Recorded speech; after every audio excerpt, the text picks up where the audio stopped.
Chapter 850. His lifetime of brilliance had been destroyed here. Song Jiwon felt that he had lost all his dignity. As a man, he was beaten up by others, and he needed a woman to help him. However, Song Jiwon did not have the time to be shy.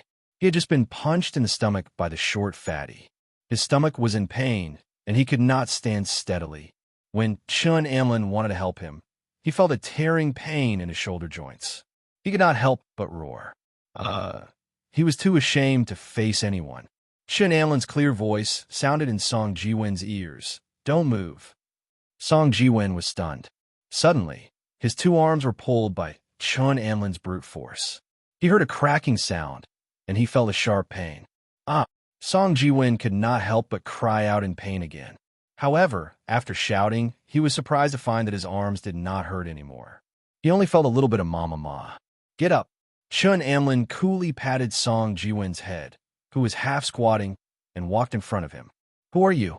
the short fatty asked in surprise. He couldn't see it clearly, but the big guy was indeed kicked back by the girl. Chun Amlin did not pay attention to his question. She crossed her hands, and her knuckles cracked. She stepped in front of the short fatty domineeringly and snorted. "Who dares to bully my man? Stand up." "Hey, when did I become your man?" The short fatty was shocked by Chun Amlin. At this time, Song Jiwon weakly interrupted. He was hit in the stomach. "Hey, I'm standing up for you. Are you unhappy?" Chun Amlin turned around. It seemed that to fight foreign aggression, one must first settle the internal affairs. Although the big guy was hindered just now, the short fatty did not take Chun Amlin seriously. After all, how good could a girl be at fighting? The big guy had already stood up for him. If he bullied my daughter, the short fatty felt that he would not have the face to see anyone anymore. My daughter? It couldn't be helped. Chun Amlin wasn't tall, and she had a cute child's face. Her voice was also crisp, and there was a hint of a childish ending sound unique to the North. She sounded no different from an underage girl. Bullying underage kids was what the short fatty was good at. Because he was not tall enough, he could only bully children. The short fatty did not feel embarrassed at all. He jumped up and was about to slap Chun Amlin's delicate and cute face. He shouted, "So what if I'm bullying you? I even bullied you." Song Jiwon looked up and saw it, but his body didn't have time to react. His voice had just sounded, "Be careful." Chun Amlin turned sideways to face the short and fat man. Her big watery eyes flashed with a trace of sharpness. She stepped back sideways, made an yin-yang fish arc with both hands, and used the force to throw the short and fat man. The short and fat man didn't have time to react. He only felt that his body was involuntarily pulled by a rotating force, and he fell back uncontrollably, like a wild goose landing on flat sand. His chubby but hit the ground and slid far away. The big guy, who didn't talk much, roared and waved his big fist to hit Chun Amlin's head. He didn't know any martial arts moves, and he relied on brute force. But looking at the momentum, it was scary enough. Chun Amlin snorted. Her slender waist twisted like a fried dough twist. Her body swayed rapidly and dodged the big guy's fist. She wanted to use the strength of her opponent's punch to throw him back like the short fatty did just now. However, when she grabbed the big guy's thick arm, Chun Amlin was surprised to find that her force didn't work on the big guy. The big guy was too strong. She didn't know if he was a professional weightlifter, but he actually stabilized himself after swaying a little. It wasn't that her kung fu wasn't good enough. Chun Amlin's kung fu was one of the best in their generation. It was just that girls were at a disadvantage in terms of strength. If it were poplar fruit, not to mention swaying, it was possible that the big guy would directly fly to the door with just a simple push. Song Jiwon watched in horror. He knew how strong the big guy opposite him was. If he were to land a punch on Chun Amlin's body, her bones would probably be broken. Gritting his teeth, Song Jiwon also rushed up. He wasn't good at fighting, but he was smart and had rich fighting experience. He took advantage of the big guy's fist to fly up and kick between the big guy's legs. In fact, Chun Amlin wasn't in as much danger as Song Jiwon thought. Her body was very flexible. When she couldn't drag the big guy anymore, she immediately let go of her hand and dodged the big guy's fist. She also threw a kick, but it was aimed at the big guy's abdomen.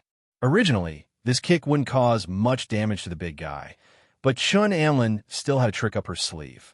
She was going to jump up and kick the big guy's neck. If she controlled it well, she could knock the big guy out. However, Song Jiwin's kick arrived first. He used a lot of strength. The big guy groaned and clamped his legs together. His dark face turned blue. Chun Anlin's kick also flew over. Because of his severe pain in his lower body, the big guy let go of the defense of his abdomen. He was kicked solidly and fell back. Song Jiwin couldn't dodge in time and was pressed to the ground by the big guy. Chun Anlin laughed. She pushed the big guy away and rescued Song Jiwin. At this time, the big guy was still covering his crotch. His face was like the ground, and he couldn't speak. Black ox, black ox. The short fat man got up and pulled the big guy. He looked at Song Jiwin and Chun Anlin in horror. They were usually the ones bullying others. When had they ever seen someone other than the police beat them up so badly? Fortunately, Song Jiwin didn't kick completely. The big guy took a while to recover from the pain. We admit defeat. Black Ox, let's go. The short, fat man's expression changed. In the end, he gritted his teeth and pulled the big guy away. Song Jiwin breathed a sigh of relief. Just now, the big guy gave him too much pressure. Although he could find someone to catch them, he didn't want to be beaten up again before that. Just now, he was beaten and his stomach was still faintly aching. Chun Anlin heard Song Jiwin's cry. She said with some disdain, "You, too weak. You even need me to save you." Usually, she didn't hit her friends when they were down like this. Even when her friends were in trouble, she would be kind and gently comfort them. However, facing Song Jiwin, she couldn't help but ridicule him. Song Jiwin's face was gloomy. He said unconvinced, "I also helped you. If I didn't give him a kick to end his family line, he would have beaten you into a pig's head." You think I can't handle this stupid big guy?" Chun Anlin raised her head proudly and waved her hand. She said, "Let's not talk about this anymore. Let's go back and watch the movie." Chun Anlin and Song Jiwin entered one by one and passed by Poplar Fruit again. Poplar Fruit patted Fong Bei and muttered to her, "Look at these two guys." They went to the toilet separately and came back together. Don't tell me that when a mosquito fell into the pit, Unlon went to pick him up? "Hey, uncle, you're so disgusting," Fong Bei said coquettishly. Chapter 851. While Poplar Fruit and Fong Bei were enjoying their movie date, Kiki and Lu Suqin were staring at each other on the luxurious sofa of the Song family. Lu Suqin was smiling, and the crow's feet at the corner of her eyes were trembling. She didn't seem to have any bad intentions. Kiki felt a little strange. Originally, her grandma was having fun with her. Why did she suddenly stare at her without saying anything? And her smile was so strange. Kiki. Lu Suqin took out an Alps lollipop from nowhere, smiled and shook it in front of Kiki's eyes, and said seductively, "Grandma has a lollipop. Kiki, do you want one?" Kiki's eyes lit up, and she let go of the toy in her hands. Her two small arms swayed in the air, and her big eyes curved into crescents as she shouted, "Kiki wants, Kiki wants." Lollipops were delicious and sweet, and they could be eaten for a long time. Just thinking about it made Kiki's mouth water. Then, what does Kiki have to say? Lu Suqin asked with a smile. Everything had to be done step by step. Kiki scratched her head and thought for a while. Her two small hands clenched into fists, and she raised them to her chin. She twisted her shoulders slightly, blinked her big eyes cutely, and said coquettishly, "Grandma, you're so beautiful. Can you give Kiki a lollipop? Okay?" Okay. Moved by Kiki's cuteness, Lu Suqin said with a smile. Lu Suqin handed over the lollipop in her hand. When Kiki was about to grab it, Lu Suqin suddenly realized that something was wrong. She hadn't asked what she wanted to ask. Kiki cried out, "Aya," and looked at her grandma in confusion. She didn't understand why the duck that was about to be in her mouth flew away again.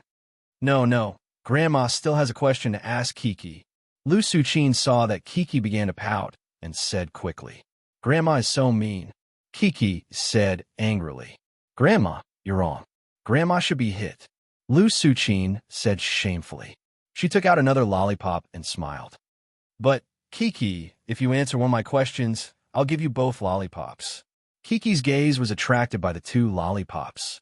Her eyes were wide open, and she wanted to eat them with her eyes. Hearing her grandmother's words, Kiki didn't know what to do. After being cheated once, she didn't trust her grandmother anymore. However, the lollipop was too tempting. Kiki hesitantly stretched out her pinky and pouted. Pinky promise, Grandma. Okay, pinky promise. Lu Suqin smiled and pinky promised with Kiki. At this time, Song Chunfong, who had just been sitting on a rattan chair in the living room and reading the newspaper, shook his head. He felt that his wife was too embarrassing. She actually used delicious food to trick a 2-year-old child to get information she wanted. He couldn't stand it anymore. He stretched his body and stood up to go outside for a walk. Kiki, Lu Suqin said with a smile, does your father have a girlfriend? Girlfriend? Kiki blinked her eyes. She was a little confused. Girlfriend is the woman that your father likes or loves. Lu Suqin could only explain. Kiki caught the keyword love. When they were in Bali, not only Papa, but also Big Sister Bebe had explained to Kiki that love was to be together forever. So, girlfriend is the girl that Papa loves. Kiki couldn't tell the difference between a woman and a girl. Kiki, does your father have a girlfriend? Lu Suqin saw that Kiki was thinking in a daze, so she asked again. Suddenly, Chi-Chi's eyes were smiling as she said very happily, yes, Papa has a girlfriend. Lu Suqin smiled and asked, who is it? Who is your father's girlfriend? It's Kiki. Kiki raised her right index finger and proudly pointed to her beautiful little face. Thinking like this, it seemed to be right. Isn't there a saying that goes like this? A daughter is a father's lover in his previous life. Lu Suqin was stunned for a moment. Then she laughed and waved her hand. She said, other than Kiki, does Daddy have any other girlfriends? Kiki nodded without hesitation and said, yes, there is also Big Sister Bebe. Lu Suqin's eyes lit up. She felt that she was close to the truth. She asked, Big Sister Bebe? Who is Big Sister Bebe? Kiki's lollipop. Kiki couldn't stand being questioned. She was still looking at Plum to quench her thirst. She finally didn't want to cooperate. She pouted and stretched out her little hand to ask for it. It seemed that if the little girl couldn't get the lollipop, she didn't plan to cooperate anymore. However, Lu Suqin was an expert at taking care of children. Song Jiwen was so naughty, but he was still taught to be obedient. She smiled and handed a lollipop to Kiki. When Kiki was anxious and was about to make a fuss, Lu Suqin tore off the plastic of another lollipop and handed it to Kiki. She smiled and said, don't worry, Grandma will help you tear it off. Kiki couldn't wait to put the lollipop in her mouth. She licked it with her little tongue. Finally, she smiled happily. Hurry up and face the wall if you have bad thoughts. This is a very pure plot. Kiki ate happily. Lu Suqin struck while the iron was hot and continued to ask, then, who is Big Sister Bebe? Kiki held the lollipop in her right hand and licked it. From the sound of it, other people would think that this lollipop was some kind of exotic delicacy. She looked at her grandma strangely and said matter-of-factly, Big Sister Bebe is Big Sister Bebe. Then, is your Big Sister Bebe pretty? Lu Suqin asked. Pretty. So pretty. Kiki took out the lollipop and said seriously. Then, she continued to suck on it. How old is she? Kiki's eyes were a little confused. She stretched out her little hand, but didn't know how to count. She said vaguely, Kiki is 2 years old. Big Sister Bebe, Big Sister Bebe, Big Sister, Big Sister, Big Sister, Big Sister. How big was big? Lu Suqin didn't understand either, so she changed the question. Where is she from? Where's she from? Kiki didn't understand this question. That is, where does she live? Kiki's eyes lit up and said happily, Kiki, Big Sister Bebe, and Papa live together. Although the answer was somewhat irrelevant, Lu Suqin's expression was still a little excited. She got a bigger piece of information. The two of them were actually living together. The questioning continued, and Lu Suqin, who was gossiping, couldn't stop. She felt that she had a sense of mission. She was asking for information for Poplar Fruit's mother, Big Sister Sue. Poplar Fruit didn't know that he was trying to help Fong Beibei hide it, but his daughter betrayed them both for 2 worthless lollipops. Until he went to pick up Kiki at night, Lu Suqin said to him while holding back her laughter, "Remember to bring your girlfriend home early to see." Poplar Fruit smiled honestly and said, "I will. I will persuade her when I have the chance." Chapter 852. The next day, Poplar Fruit received a call from his mother. He didn't know whether to laugh or cry when he realized that he had been sold out by his daughter. He honestly told his mother about his girlfriend and swore that he would try his best to convince her to bring her home next year. Only then did his mother give up on the idea of coming to Yangcheng to investigate. After returning to Yangcheng, Poplar Fruit didn't have to run around for almost a month. He returned to his normal state of work and study. For the past few nights, other than his usual 2 hours of translation work, Poplar Fruit was also busy organizing the framework of his new thesis into a draft. He was preparing to complete the homework Chun Zongdai assigned to him after he returned to Yangcheng. During the day, Poplar Fruit wasn't idle either. Sometimes, he would substitute for the teachers in the school. Whether it was English grammar, reading, English and American literature, or German, French, Indonesian, or other small languages, Poplar Fruit would also appear in class from time to time to help the teachers. Although the outer court didn't lack teachers, Chun Zongdai obviously wanted Poplar Fruit to make use of every opportunity to train so that he could be prepared for the next semester. Interestingly, perhaps because of Yanghua's fame, his substitute classes often attracted a lot of admirers. A few girls even specially went around to search for news of Yanghua's substitute classes every day, sparing no effort to find out where Yanghua would be substituting for him every day. However, later on, the students who followed Poplar Fruit's classes no longer followed Poplar Fruit's fame. Gradually, they became Poplar Fruit's true fans. Listening to Poplar Fruit's classes was a pleasure sometimes.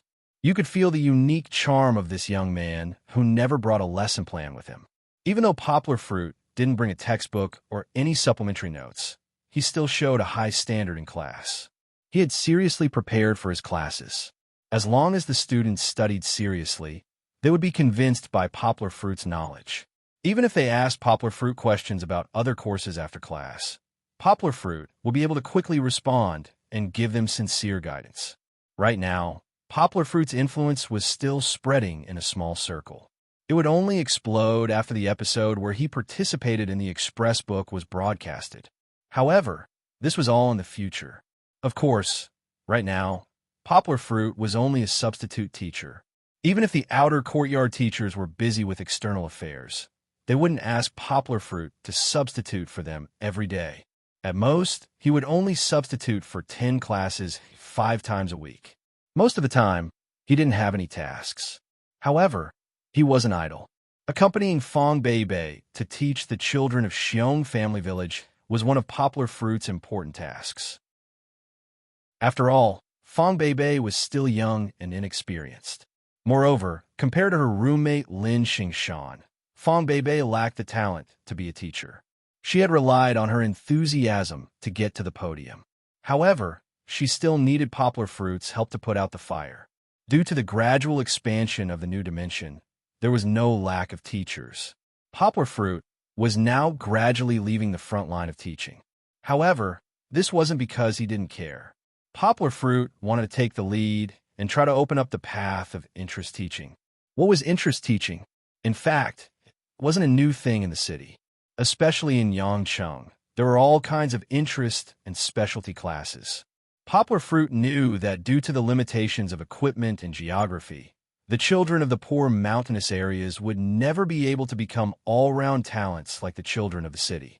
However, Poplar Fruit wanted to give them such an opportunity.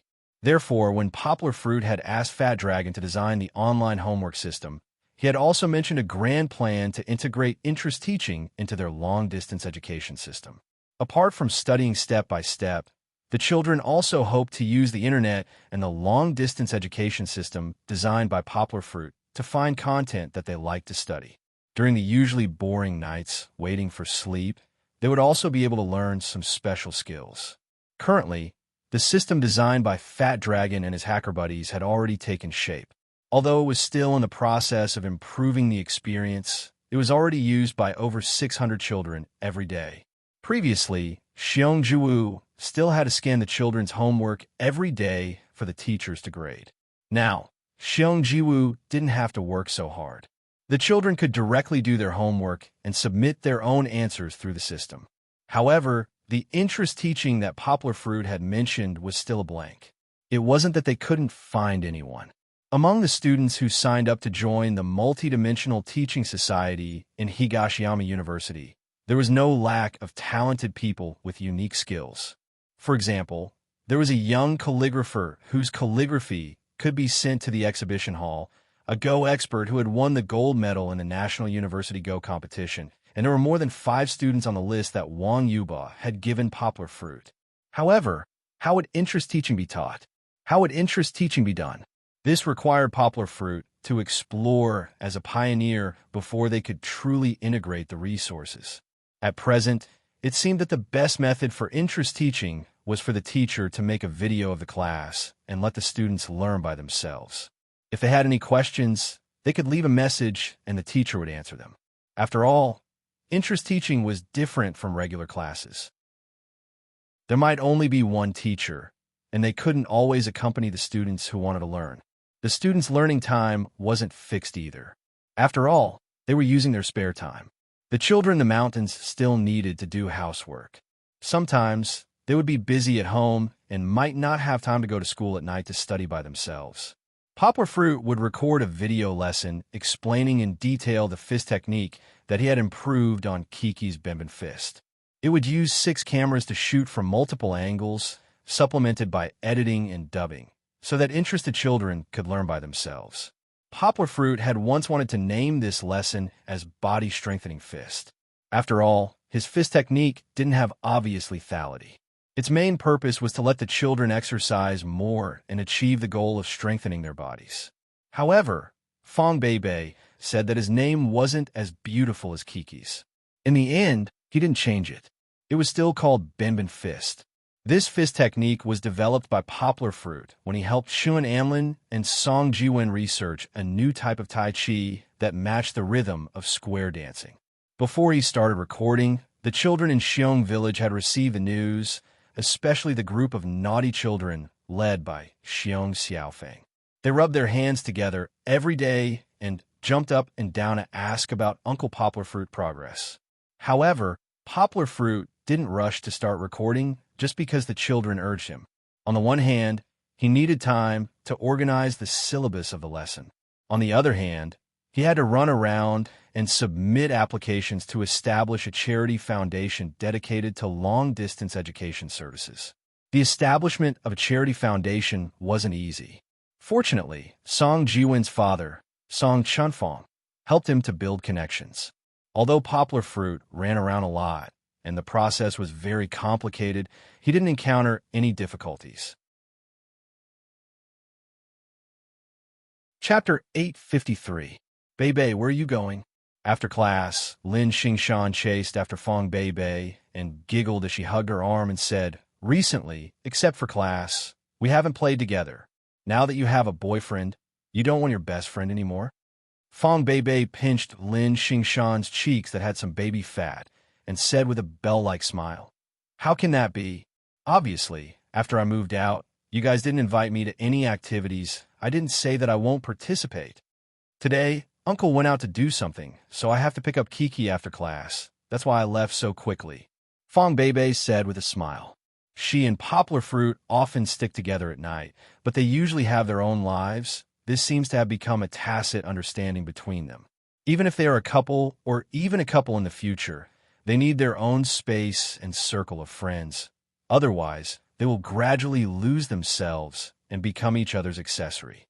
"Then I'll go with you to pick up Kiki. Today, us 3 sisters will go shopping, okay?" Lin Xingshan suggested. "Okay." Fong Beibei happily nodded and said, "I haven't been to Shangjiu for a long time. I also want to buy Kiki some good-looking headbands." Boys shopping is generally more purposeful, while girls shopping, they enjoy the process. Don't look at how Fong Beibei talked about Kiki's headbands. She just casually said, when they really go shopping, their desire to buy will quickly be aroused. At that time, it is not something that can be covered by a few headbands. After picking up Kiki from Poplar Fruit's house, when she heard that they were going shopping, Kiki was so excited that she jumped and chirped like a lark, as if she wanted to bring the whole campus from autumn to spring. However, a loud braking sound broke this happy atmosphere. A Porsche sports car stopped in front of Fong Beibei. Fong Beibei quickly protected Kiki. Frowning as she looked over, she saw a man that she really didn't want to see again coming out of the car. After Gan Juanji was chased away by Fong Beibei that day, he returned home full of anger. It was not just a matter of face, Fong Beibei's change in attitude towards him. It was a huge blow to Gan Juanji's confidence. First, he was very handsome. Even when he walked on campus, some girls would secretly look back at him. Secondly, he was very rich, dressed in branded clothes, the aura of a rich family's son, enough to make countless girls flock to him. Lastly, he had feelings. He had already said that he gave up his studies in America and came back to pursue only loves. His sissifists. Why? S is not that she's that's that? Is it because she's pretty, she's become more scheming? Gan Juanji really couldn't figure it out. Later, he made a judgment that Fong Beibei was no longer the pure and innocent class belle in his heart. After so many years of change, she was no different from the girls that he pursued. Perhaps the money attack, the romantic attack, these tactics that he had used so many times would work on her too. When Gan Juanji came to this conclusion, he secretly scolded himself for being so stupid. He didn't use the simple and crude method that he was best at, but he wanted to play pure and innocent. He thought that Fong Beibei was blind and couldn't recognize his branded clothes. She should have driven his Porsche, which had driven countless girls in nightclubs and even experienced countless cars ES. This car could be said to be a magic weapon that won't fail in picking up girls. Gan Juanji thought for a few days and even used his connections to let his car directly drive into Higashiyama University's campus. Just as he drove in, he saw Fong Beibei on the opposite side of the campus, who had been making his heart itch for a long time. He hurriedly turned around and chased after her, not caring about the traffic jam, and stopped directly in front of Fong Beibei. Beibei. Gan Juanji got out of the car, leaned on the car door with a smile, and stood there looking at Fong Beibei. The passing boys on bicycles all took a detour. They looked back and angrily spat. Another rich dog? Damn it. So what if you have a car? What a pity you don't know that the fresh flower will be eaten by a dog again. Who is he? Lin Xingshan held Kiki's hand and hugged Fong Beibei's hand, frowning as she looked at this obviously rich second generation and asked, "Don't worry about him." Fong Beibei was so angry that her chest was heaving up and down, and she pulled Lin Xingshan to leave in another direction. "Hey, Beibei, look at me." When Gan Juanji saw Fong Beibei turn around, he was so anxious that he didn't care about acting cool anymore. He took out a large bouquet of roses from the car. The packaging looked expensive and rushed up to Fong Beibei to block them. "Beibei, I specially went to the flower shop to pick out these flowers, and I chose the most beautiful ones, and then I wrapped them up by hand. These are all my good intentions, and I'll give them to you." Gan Juanji handed the flowers to Fong Beibei and said with a smile, "Forgive me, okay?" He said as if it was true. He was really shameless. What did he mean by picking them himself? These flowers were ordered by phone, and he drove to pick them up, and he didn't even stay in the flower shop for more than 2 minutes. When Lin Xingshan heard his last sentence, a thought flashed through her mind, and she seemed to have guessed something. Fong Beibei seemed to smell something disgusting, and she covered her nose, pulled Lin Xingshan, and turned to leave again. "Beibei, don't go." Gan Juanji didn't know why the bouquet of 99 special red roses, which cost him more than 1,000 yuan, didn't work. Unwilling to admit defeat, he once again blocked in front of Fong Beibei. "Don't bother me, okay? Do you know that I feel disgusted when I see you?" Fong Beibei finally couldn't take it anymore and shouted loudly, "Get lost! Do you know how to write the word disgusting?" "But, Beibei, have you forgotten? We have a past. In the past, I was wrong, but I've repented. In the future, I will love you wholeheartedly. and buy you the most expensive and beautiful clothes. Look at what brand you wear. You don't know how to pick at all. Gon Juinji pretended to be affectionate. He deliberately showed the diamond-studded watch on his left wrist, looked at it, and said, "Come with me, okay? We're going to have a French meal at the top floor of Yangcheng Tower. And I'll tell you, I've been thinking of you everywhere I go these past few years." Gon Juinji's hypocritical appearance made Lin Xingshan want to vomit, and Fong Bei tried to get rid of him several times, but he blocked in front of her. He was really like a sticky candy, and she couldn't get rid of him. "Surname Gon, let me tell you, everything about you in my eyes is a joke, a pile of shit, disgusting. I wish I could never see you again. Do you know? Why are you so perverted? Do you have any self-awareness? Any sense of shame?" Fong Bei was so angry that she cursed out a curse that she had never used before. Kiki was pulled back and forth, and her head was almost dizzy. In a moment of carelessness, Kiki staggered and stepped on Gon Juinji's glossy leather shoes, and two small mud footprints were so obvious. Gon Juinji was originally stunned by Fong Bei's scolding, and then a feeling of shame rose from his heart. He was the only successor of the Gon family, and wherever he went, people would flatter him. When had he ever been called a pile of shit?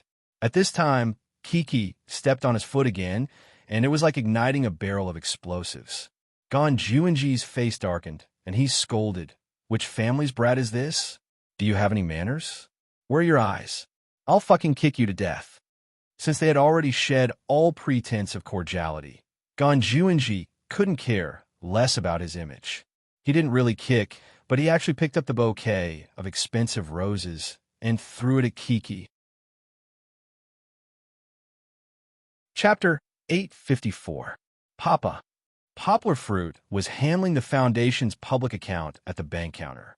Suddenly, his heart twitched violently, as if there was a shout that broke through time and space and hit his mind. Poplar Fruit's pupils narrowed slightly, and a monstrous momentum rose.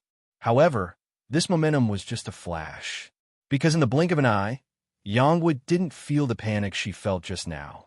Was it an illusion? Poplar Fruit was puzzled. The same feeling also appeared on the bank counter girl sitting in front of him.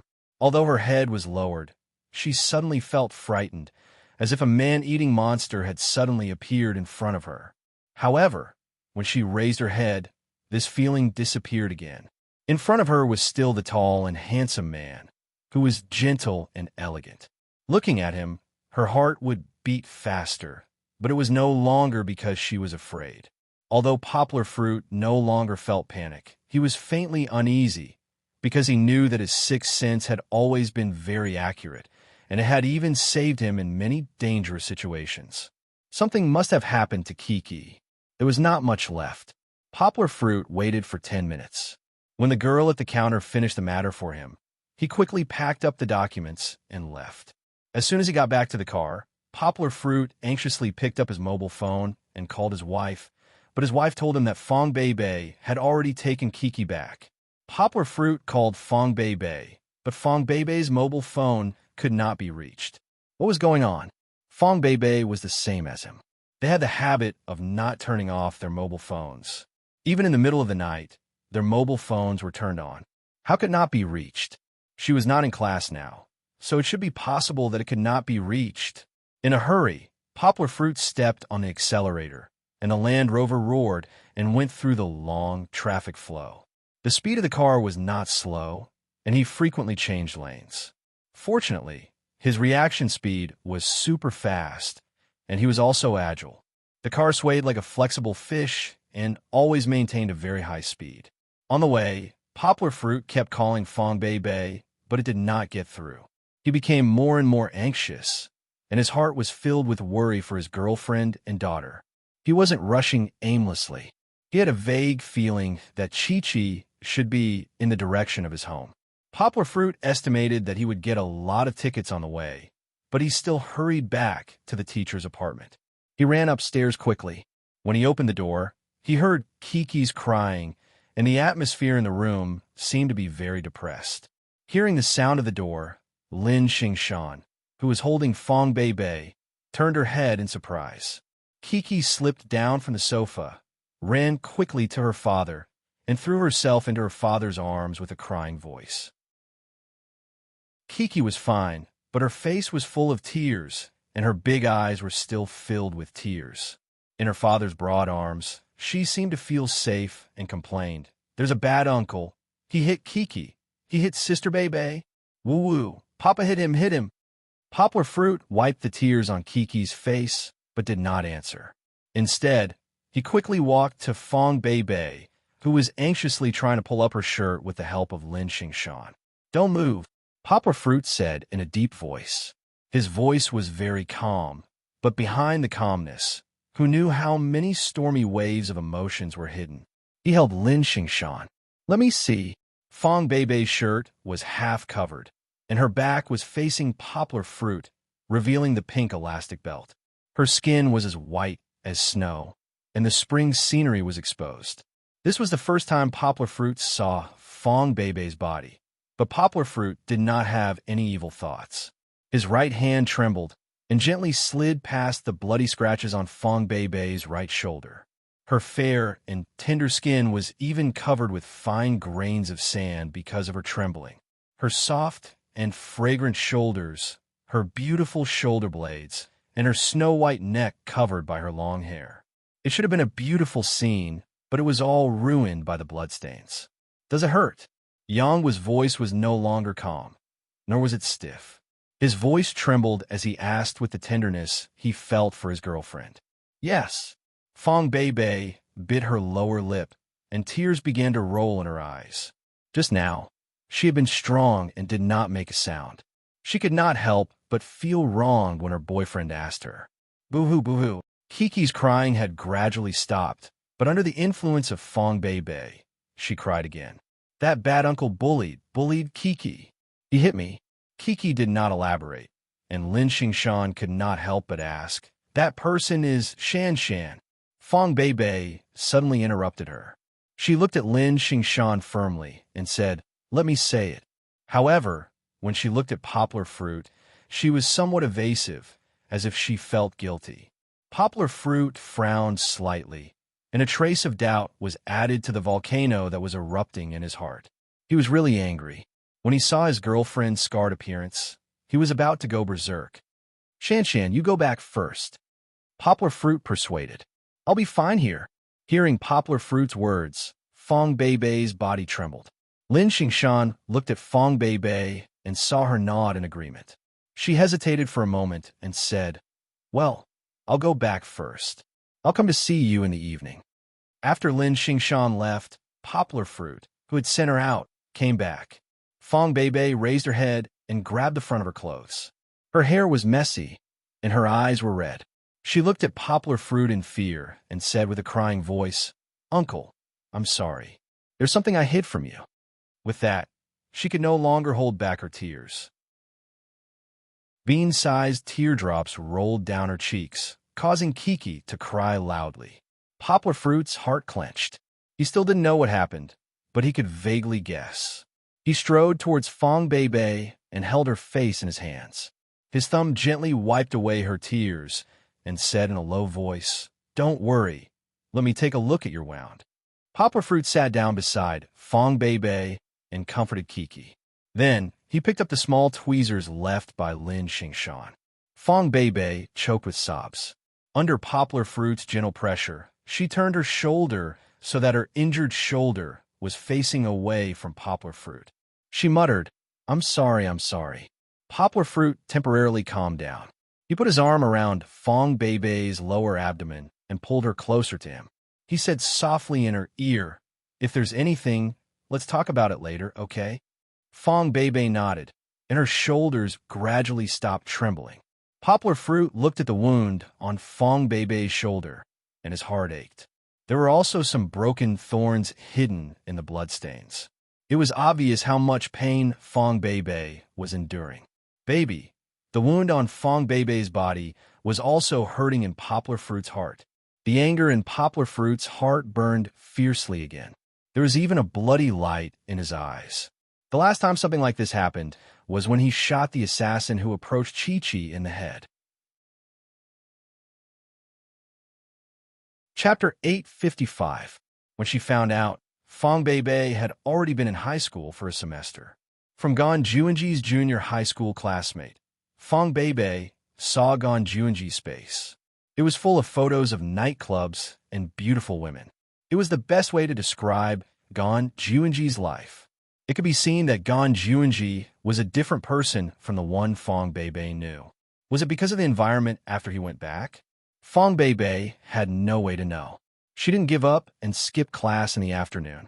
She ran to the gate of the aristocratic school, where Gon Juinji was, and hid in a corner. She waited until the sun went down, but she still couldn't see the familiar figure. Fong Beibei left as night fell and the north wind was cold. However, when she walked on the street in a trance, she saw Gon Juinji from afar. He was holding a sexy woman in a revealing dress and nibbling on the street lamp. A luxury car was parked next to them. It was the Porsche that he showed off in the space.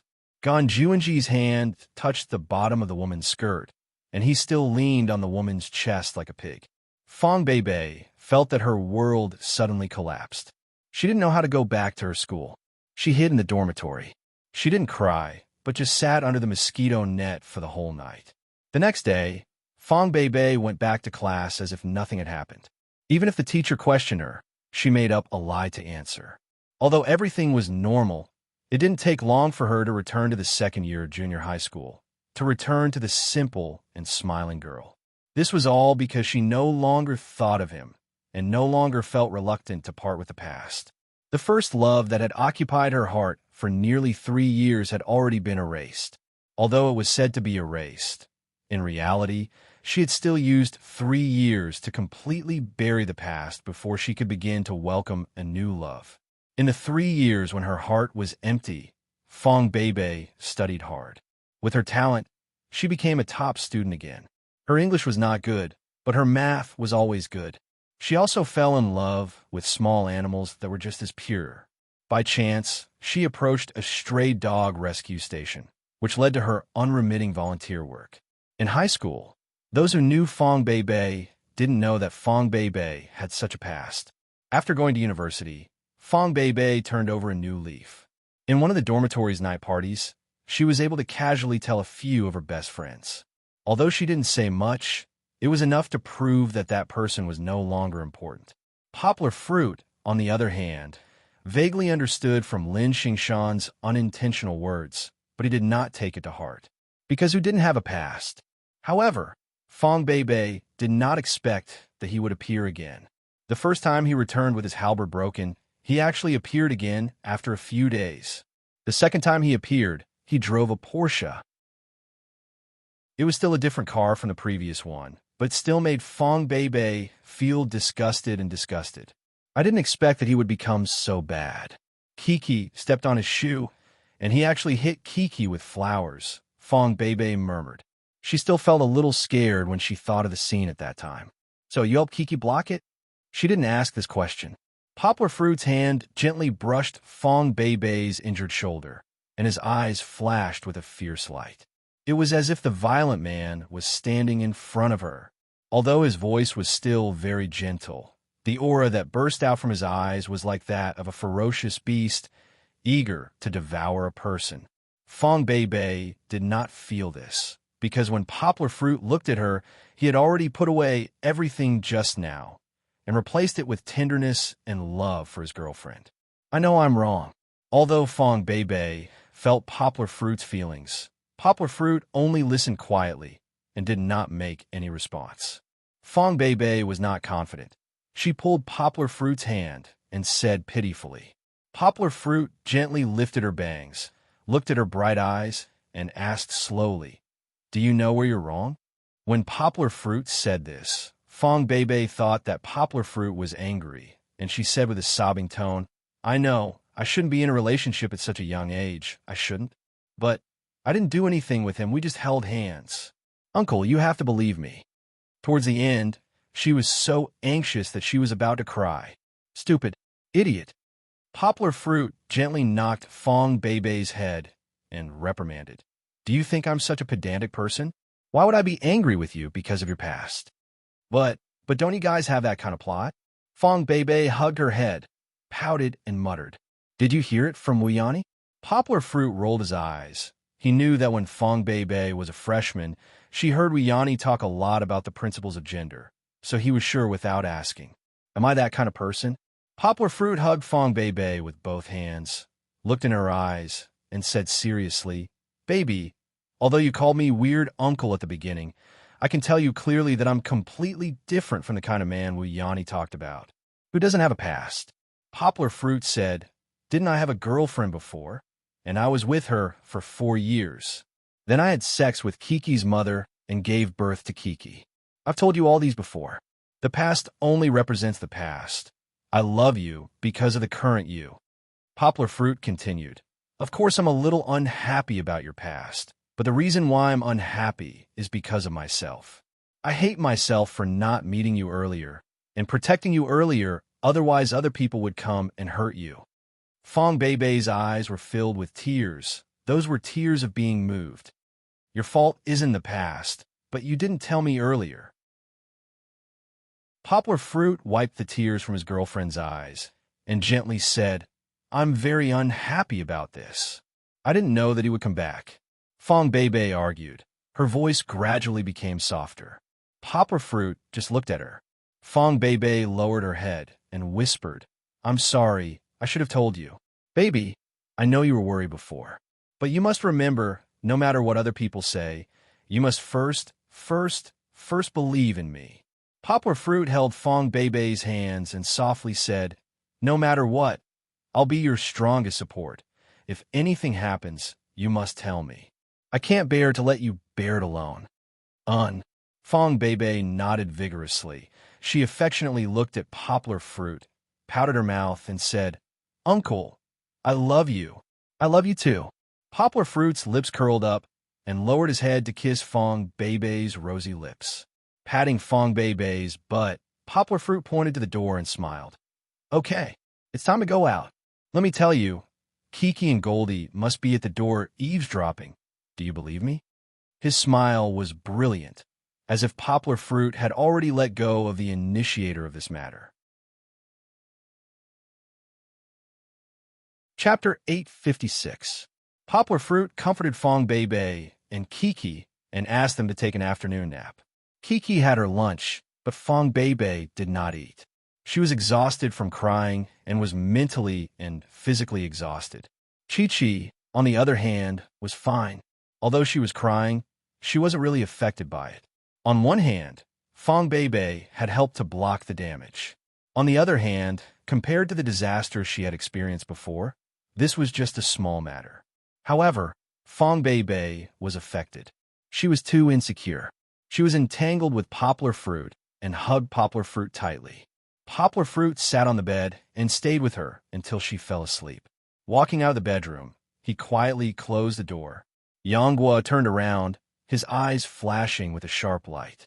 At this moment, his body was overflowing with a murderous aura. Although he still had the appearance of a scholar, refined and cultured, those who had truly touched blood would not be unfamiliar with him. Poplar Fruit had the intention to kill. Poplar Fruit was a scholar, but in reality, he was also a martial artist.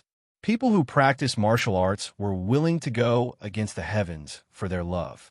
Looking at his previous achievements, the first time he fought, he killed a robber at the bank with his fists. The second time he fought, to save Kiki, he took a risk and blew off the killer's head with a bullet. The third time he fought, Kiki was kidnapped, and Poplar Fruit chased after the motorcycle. If Song Jiwen had not stopped him, a few more lives would have been lost. You shouldn't have hurt my woman. You shouldn't have bullied my Kiki. Poplar Fruit clenched his teeth and clenched his fists. The blood in his body was boiling, and his eyes were frightening. In the past, it was Kiki. Now it was Fong Bei. The two girls that he loved the most in his life were his reverse scale. It would be fine if he did not touch them. But once he did, he would make Poplar Fruit go crazy. Now that his kung fu was getting better, Poplar Fruit began to have a certain estimate and confidence in his own strength. He seemed to have surpassed most of the humans, including the special forces of Yangcheng. Even the best soldiers, there were not a match for him. To deal with a person, Poplar Fruit could think of many ways to kill the other party. It was even possible to do it without anyone noticing, Using his internal energy as an example, his internal energy could save people, but it could also hurt people. He could condense his inner strength and transform it to invade the opponent's internal organs, blocking their meridians and creating the illusion of death due to myocardial infarction. Poplar Fruit was confident that it would be undetectable even with the current equipment. It could be said that if Poplar Fruit were to become an assassin, he would definitely have a better future than staying in school as a scholar or a teacher. Luckily, Poplar Fruit was not a bloodthirsty person. He would only take action for the people that he loved. Now, even if Poplar Fruit was furious, he had not lost his rationality. Right now, Poplar Fruit knew nothing about Gan Juanji. He needed to know himself and his enemy before he could give the other party a fatal blow. Taking out his phone, Poplar Fruit dialed Song Jiwen's number. He hesitated for a moment, but did not dial it in the end. I shouldn't have let Mosquito get involved in this matter. Poplar Fruit shook his head lightly and changed to Fat Dragon's number. Boss Fruit, why are you so free today to look for me? Fat Dragon cheekily said. Poplar Fruit could hear his wife beside him urging him to eat lunch. Let's find a quiet place. I have something to ask of you, Poplar Fruit said in a deep voice. Fat Dragon was stunned for a moment.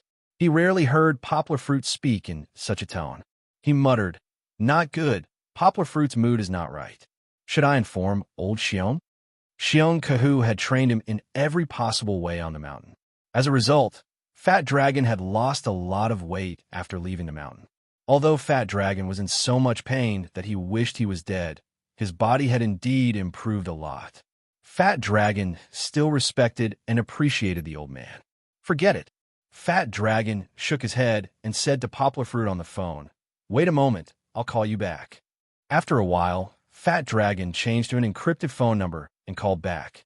"Help me check on a person. His name is Gan Juanji. I think he's the heir of Gan's paper industry."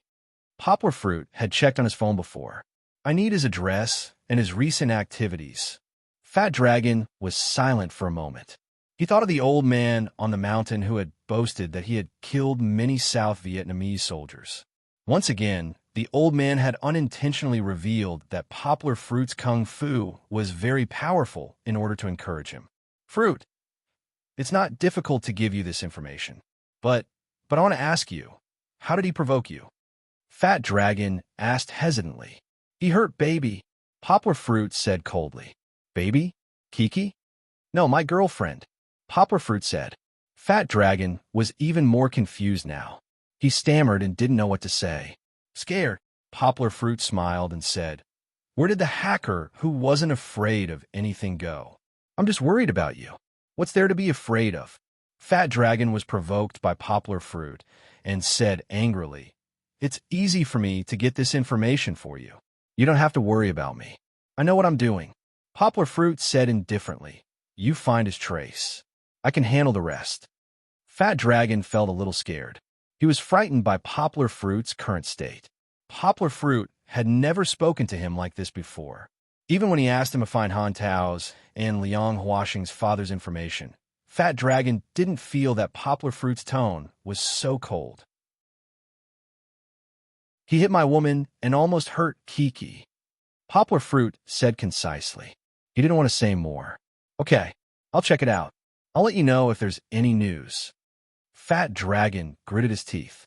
He could understand Poplar Fruit's anger. He was originally a hacker with a chivalrous heart. Now that he was provoked by Poplar Fruit again, he decided to play along with Poplar Fruit. After putting down the phone, Poplar Fruit cooked a pot of porridge. He ate most of it himself and left 2 bowls of porridge in the pot for Fong Bei. Poplar Fruit did nothing but sit cross-legged on the sofa to cultivate his internal strength. Although his internal strength could be cultivated automatically, it was very slow because of the excessive consumption. He needed to recover as soon as possible so that he could treat Fong Bei as soon as possible. At that time, Gan Juanji was in a violent mood and threw the rose in his hand at Kiki. He was dizzy. When he came back to his senses, he saw Fong Bei's shoulder covered in blood standing in front of Kiki. Lin Xingshan angrily pointed at him and scolded him. Gan Juanji didn't hear clearly what she said. He was very flustered. He didn't expect this to happen. Not only Lin Xingshan, but the surrounding students also saw his violence. They looked at him with unfriendly eyes and were ready to surround him. University students were at the age where they were hot-blooded and impatient. What couldn't they do? If they really attacked in anger, a rich second-generation heir like him would easily become the target of a group of people. He wasn't afraid of the police or a lawsuit. He was afraid of being beaten up for no reason. Gan Juanji ran back to his car in a panic and quickly left the scene. He felt that he didn't have the face to appear in front of Fong Beibei again. He might as well continue his life of debauchery and stop worrying about this woman who had become so difficult to get. Anyway, he hit her. Her family didn't have money or power. What would they do to him? Gan Juanji didn't know that he had provoked an enraged god of death. Chapter 857. Fong Beibei seemed to have become a lot bolder after experiencing the entanglement during the day. At night, she was not as tightly dressed as she usually was. After taking a shower, she only wore a camisole and swayed in front of Poplar Fruit. It was still warmer in the house, otherwise he would catch a cold. Poplar Fruit was a little overwhelmed by the vacuum, especially when she hugged Poplar Fruit's arm. Her cold and smooth skin was pressed against his warm arm. It was so comfortable that Poplar Fruit wanted to cry out. Poplar Fruit stretched out his right hand and rubbed Fong Beibei's bangs. He said helplessly, "What's wrong? Are you seducing me again? Aren't you afraid that I'll eat you up?" Fong Beibei's eyes were like the bright river of stars that Poplar Fruit saw in his hometown. She smiled and hugged Poplar Fruit's arm in her arms. She said slyly, "I gave you a chance, but you didn't want it. Now it's gone. You can't eat it. You can't eat it." Through the thin camisole, Poplar Fruit felt amazing softness and comfortable elasticity. Poplar Fruit was helpless. He pinched her face and pulled his hand away. He sighed and said, "I'm not playing with you anymore. I can only look but not eat it. I'm so happy." He. Fong Beibei lay down on the sofa and happily watched Poplar Fruit walk to Kiki. She watched him play a drawing game with Kiki. But after a while, Poplar Fruit was driven away by the angry Kiki waving her crayon. The little girl pouted and stomped her feet. Oh, Papa is bad. Poplar Fruit's drawing skills were ordinary, but he liked to teach others. Moreover, he always wanted to add some inexplicable lines and patterns on Kiki's original drawings, which annoyed Kiki. Fong Beibei watched from the side, grinning from ear to ear. "You don't have to do homework today." Poplar Fruit glared at her and said, "Hurry up and study. Why are you so free? I hurt you." Fong Beibei covered her right shoulder, looked at Poplar Fruit pitifully, and said, "I'm not going to study today." "So be it." Poplar Fruit didn't want to urge her at all. He was just putting on airs just now. The phone rang. Poplar Fruit's pupils shrank slightly. How could it be so fast? He walked towards the desk where his phone was placed. Fong Beibei poked her head over and asked, "Who's calling you so late?" Poplar Fruit didn't hide it and said, "It might be Fat Dragon. Let me see."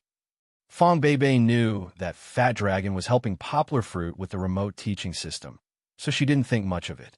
Picking up the phone, Poplar Fruit was surprised to see that it wasn't Fat Dragon calling, but Teacher He?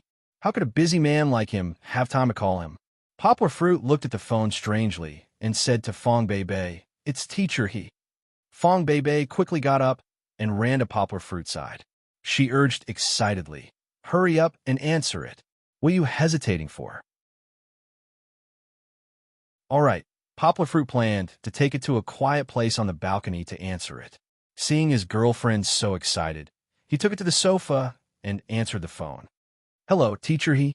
Poplar Fruit immediately felt Fong Beibei kneeling on the sofa. She pressed on his shoulder and put her ear close to him. Poplar Fruit. Yes, it's me." Teacher He chuckled on the other side. "It's really Teacher He." Fong Beibei was excited. She grabbed Poplar Fruit's shoulder and shook it as she babbled. "It's really Teacher He." Teacher He's ears were very sensitive. He smiled and asked, "Is there someone else beside Poplar Fruit? Is it Kiki?" Poplar Fruit stared at Fong Beibei, who was causing trouble, and said, "No, it's my girlfriend. She's your fan. She was so excited when she saw you call. Don't mind her. Oh, teacher, he laughed. Why would I mind? What's her name? Poplar Fruit held the phone close to Fong Bei Bei. She said nervously into the phone, Hello, teacher, he. My name is Fong Bei Bei. I'm Poplar Fruit's girlfriend. Bei Bei, hello. Teacher, he laughed. I'm Poplar Fruit's friend. You don't have to be so formal. Yes, yes. Fong Bei Bei said that, but she was still nervous in front of her idol. Fortunately, her phone also rang. Fong Bei Bei returned Poplar Fruit's phone to Poplar Fruit. She jumped off the sofa and ran to the bedroom to answer the phone. After chatting with teacher, he for a while, Poplar Fruit found out why he was looking for him. The show that Poplar Fruit recorded last month was going to be broadcast tomorrow night. Half a month passed in the blink of an eye, but the recording felt like it was just last night. Teacher, he told Poplar Fruit that they would be promoting the show. Poplar Fruit didn't have a management company and wasn't considered an authentic person in the entertainment industry, so he didn't need to work hard to promote the show. However, he still hoped that Poplar Fruit would repost their Weibo. At least, it would show his existence. It wasn't a big deal, so Poplar Fruit agreed with a smile. After hanging up the phone, Poplar Fruit logged into Weibo. He hadn't been on Weibo for a long time because of a lot of things. As soon as he logged in, there were a lot of notifications. I gained more than 1 million new followers, more than 200,000 new replies, and more than 500,000 people directly or indirectly at me. Yangguo looked at his Weibo with a dumbfounded expression. He actually gained so many followers, almost doubling the number of followers. What's going on? He didn't have the habit of scrolling through the replies one by one. He only checked to block messages from non-friends, and he saw Mr. He and the others reposting his Weibo.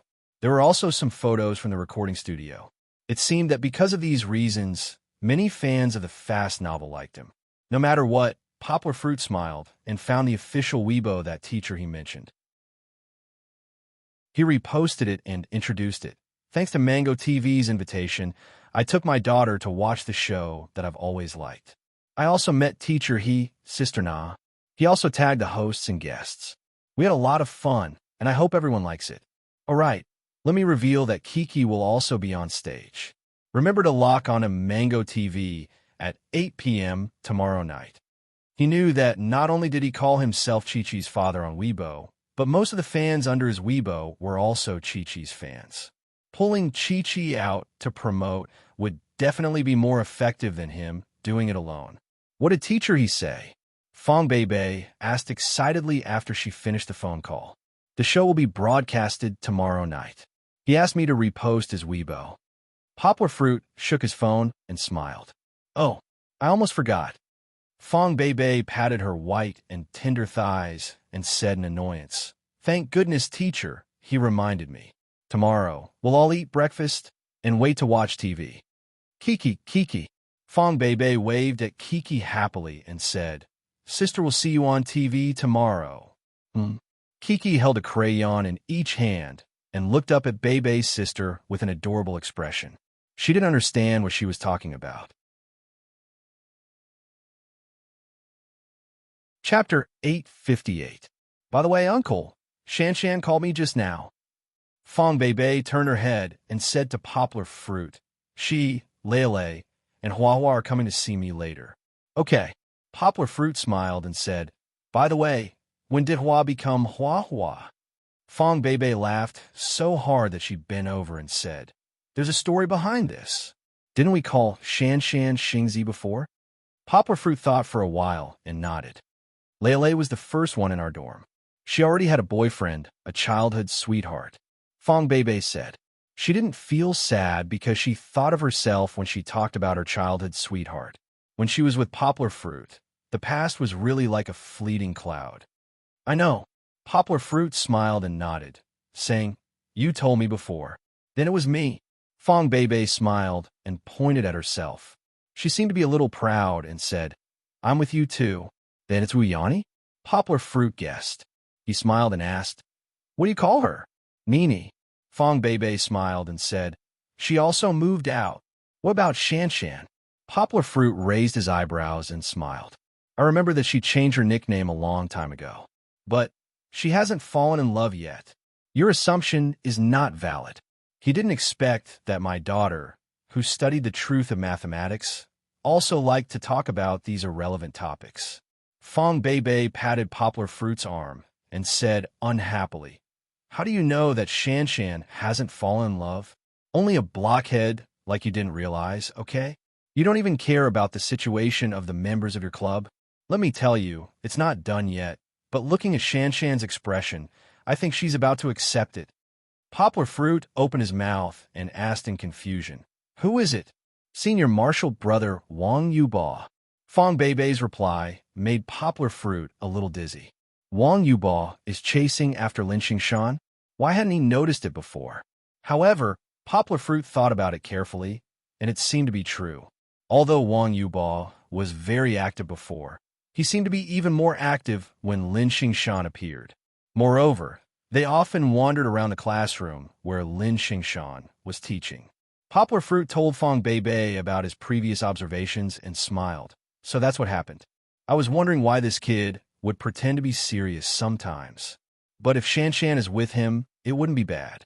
Wang Yuba might seem irrelevant usually, but in reality, he's quite a reliable person." Fong Beibei nodded and smiled. "Yeah, Hua Hua said that she'll be the only single person in our dorm soon, so she needs to change her nickname and change her luck so that she can get married soon." Hua Hua. Poplar Fruit was used to this nickname and smiled. "She looks quite good, so there should be a lot of hope. Do you want me to introduce a few guys to her?" "No need. You don't have good taste in men." Fong Beibei waved her hand and said disdainfully, "But you have a task now, which is to pick them up at the school gate. At night, it's all girls, so it's not safe." "That's definitely not a problem." Poplar Fruit packed up and went out to pick them up. Goldie also followed him. It didn't have a chance to go out today, so it had been cooped up in the house for a long time. When Fong Beibei's roommates came back, it was already past 8 o'clock. Among Fong Beibei's roommates, except for Wu Yani, who lived outside and gradually became estranged, all of them rushed over.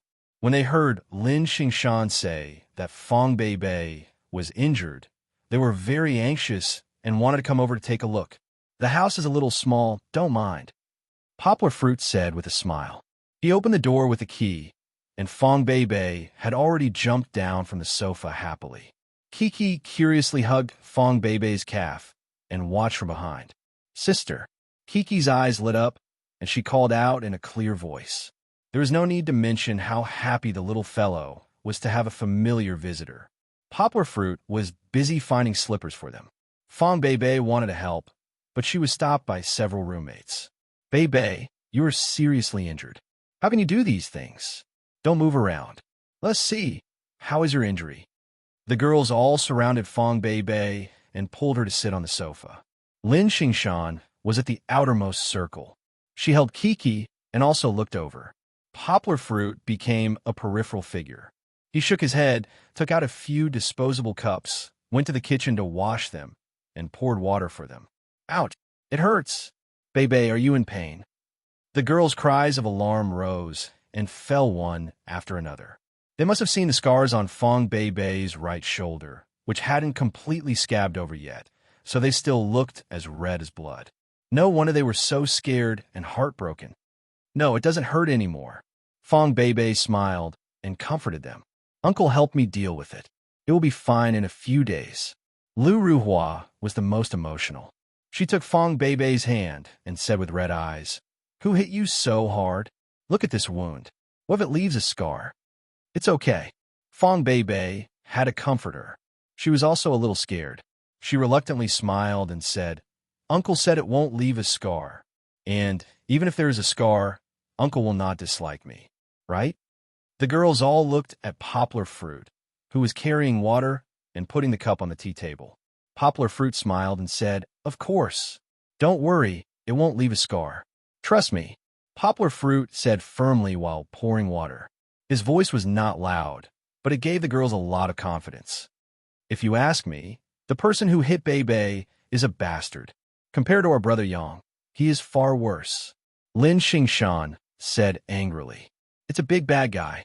Kiki nodded vigorously and said, "Pleasant Goat will defeat him." She could finally continue the conversation with the adults. Thinking about that big bad guy during the day, Kiki was disgusted. I think he's a scumbag. This kind of person should be struck by lightning. Lulei's temper was a little irritable. She angrily scolded. Fong Beibei quickly pulled her and said, "There are children here. Don't say such unpleasant things." Poplar Fruit scratched his head and said with a smile, "How about this, you sisters chat? I'll take Kiki to take a bath." "No, I want to play with my sisters." Chi-Chi pouted and shook her twin ponytails as she refused to comply. "If you don't take a bath, your body stinks. The sisters don't want to play with you." Poplar Fruit said with a smile, "Who would like a stinky Kiki?" "Woo, Kiki is not stinky." Kiki pouted but still obediently came down from Lin Xingshan's arms and went to take a bath with her father.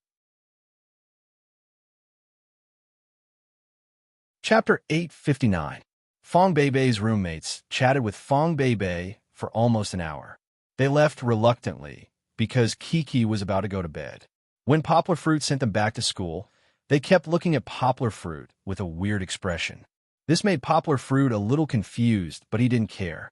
Poplar Fruit didn't know that after he went back, the three girls started gossiping. "Hey, Lei, Shan Shan, did you guys notice that Beibei didn't wear anything inside?" Lu Ruhua said excitedly. "The vest is so thin, if you pull it down a little, you can see everything. Maybe it's because of the injury on her shoulder, so she wore something simple. Otherwise, it would be very painful to pull on the wound." Lin Xingshan said with a smile. "How could it be?" Lu Ruhua said disdainfully. "There's definitely something going on inside. You didn't see it when Beibei hugged Kiki. Brother Yang helped her pull the corner of her clothes. It was so casual, as if we were holding hands. Beibei is so conservative. It's not like we haven't seen it when we were freshmen. She didn't even want to wear underwear in the dorm." Lu Lei said with a smile. "Actually, it's very normal. The two of them are living together. What can't they do?" Lu Ruhua seemed to have found a like-minded friend. She happily pulled Lu Lei's hand and said, Yes. I think Beibei must have done it before." "Aya, what you said is so unpleasant." "What do you mean by before?" Lu Lei said with a smile. The two of them started to play around. "No way, I don't think Beibei would have done it so early." Lin Xingshan, who was on the side, weakly defended her best friend. "What don't you know?" Lu Ruhua smiled and said, "Let me tell you, Beibei is very conservative, but her attitude towards Brother Yang is different. Didn't you see the look in her eyes? It was so sweet that it almost melted." Lu Lei nodded and said in agreement, "Actually, it's nothing. The two of them are very close, so it's normal for them to progress quickly." Lin Xingshan was dumbfounded and found it hard to accept. "That's not fast enough. Let me tell you, Nini was no longer a virgin when she came back from the winter vacation at the beginning of this year." Lu Ruhua said mysteriously. "After she broke up with her boyfriend, she told me that she regretted giving herself up too quickly. However, she was like this. Didn't she run out and live with someone else this time? I think Nini will probably come back. That man is not a good person either. Fortunately, Big Brother Yang is a good person." Lin Xingshan said with some fear. Lu Ruhua nodded and said, "Beibei's luck is good. She found a good man who is famous, talented, and rich. Although he has a daughter, he is really good to Beibei." Lu Lei smiled and said, "Okay, don't be envious of others. You should hurry up and find a boyfriend. You look thirsty all day long." The few girls talked and laughed all the way back to the dormitory. On Poplar Fruit's side, he returned home a little late because he received another phone call on the way. Fat Dragon. He gave Ganjuanji's address and helped Poplar Fruit remotely install a GPS positioning system in his mobile phone. Poplar Fruit could use this positioning system to locate Ganjuanji's location, as long as he was holding the mobile phone. This time, Fat Dragon's actions were much faster than before. It was mainly because Ganjuanji's background was more prominent. Gan's paper was a well-known leading company in Guangdong province in the 1990s. Although it felt like the sun was setting, it still had a market value of more than 1 billion yuan. Ganjuanji was a very flamboyant person, but his brain wasn't as smart as he appeared to be. Fat Dragon easily found his information from a dating website. Then, he cracked his various social accounts. This guy used the same password and cracked his mobile phone and other personal communication devices. Things went so smoothly that even Fat Dragon couldn't believe it. In the middle of the night, Poplar Fruit suddenly opened his eyes. He had slept for 3 hours, and at this time, it was only a little over 1 o'clock in the morning. Usually, Poplar Fruit would go to the living room to write and translate, but today was different. Poplar Fruit's eyes flashed with a cold light. It's time to avenge the baby. When Fong Beibei slept, not only was she in his arms, but she also hugged his hand very tightly. Poplar Fruit carefully pulled his arm out her chest. Of course, he also touched the 2 soft lumps of flesh, which made Poplar Fruit's heart tremble slightly. Now wasn't the time to think about this. Poplar Fruit came out of the bedroom quietly. Before he came out, he pulled out a small luggage bag from the bottom of the closet. When he came to the living room, Poplar Fruit opened the luggage bag and revealed the tights inside. In fact, this was a set of matte Batman clothes. After removing the fancy cape and eye straps, it was a qualified night suit. Poplar Fruit bought it in the United States because of his love for Batman. He didn't expect it to come in handy now. After he took off his underwear, Poplar Fruit began to put on the night suit. This suit was a bit like a dress, and it was quite troublesome to wear. Creak! Hearing a soft sound, Poplar Fruit's heart jumped. He looked up and saw Fong Beibei coming out of the bedroom, rubbing her eyes. "Uncle, don't work today. Sleep with me, okay?" Fong Beibei still felt a little insecure that day. After Poplar Fruit left, she had a nightmare and woke up in shock. Then, she ran to the living room to look for Poplar Fruit. "Uncle, what are you doing?" Fong Beibei looked at Poplar Fruit, dumbfounded. She saw that he was wearing a black tights, and that he was pulling the zipper up from his chest to his neck. "Ahem," Poplar Fruit said awkwardly. "I just went out for a walk." "Then why are you dressed like this?" Fong Beibei was no longer sleepy and asked, and in the middle of the night, "Why are you going for a walk?" "Just going for a walk." Poplar Fruit was not good at talking, so he dryly repeated. Fong Beibei looked at Poplar Fruit for a while, and then walked up to Poplar Fruit's hand, tightly not letting go. There was no smile in her eyes, but it was replaced with fear and uneasiness. She trembled and said, "Is it because of him?" Poplar Fruit was silent for a while before he nodded. "I don't want you to go." Fong Beibei knew that Poplar Fruit was good at fighting. She tightly hugged Poplar Fruit's waist, and tears flowed down. "No, I'm not afraid that you'll do anything to him, but I'm afraid that something will happen to you." Fong Beibei was worried that Poplar Fruit would misunderstand. She wiped her tears and looked up at him. Poplar Fruit smiled, gently patted her head, and comforted her. "How could something happen to me?" No. Fong Beibei sobbed, shook her head vigorously, and said, "I won't let you go. I want to live a good life with you. I don't want you to take risks for this meaningless person." Fong Beibei tightly hugged Poplar Fruit, afraid that he would really leave. "Let's not care about him, okay? He won't dare to come back. Don't ruin everything for him, Wu.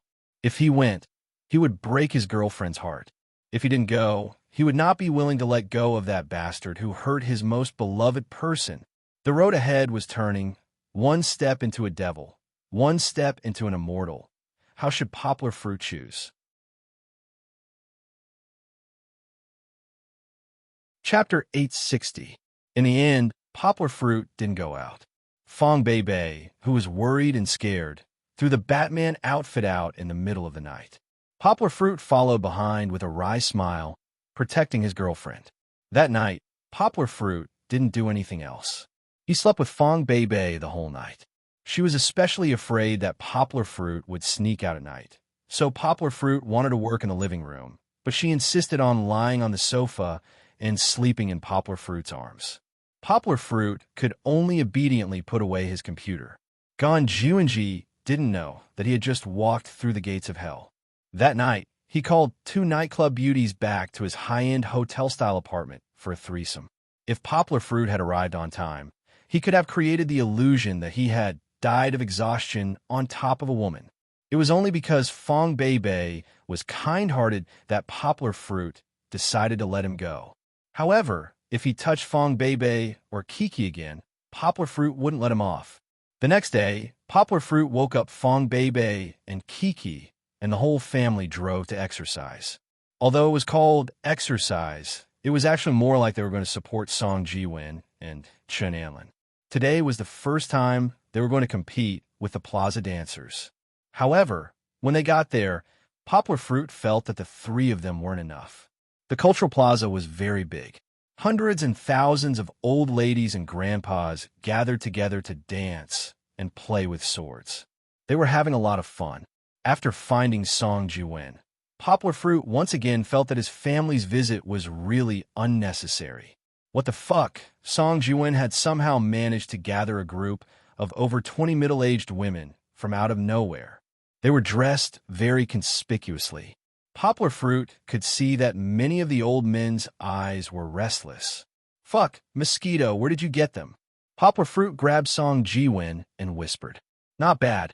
This momentum, this outfit, you must have spent a lot of money, right?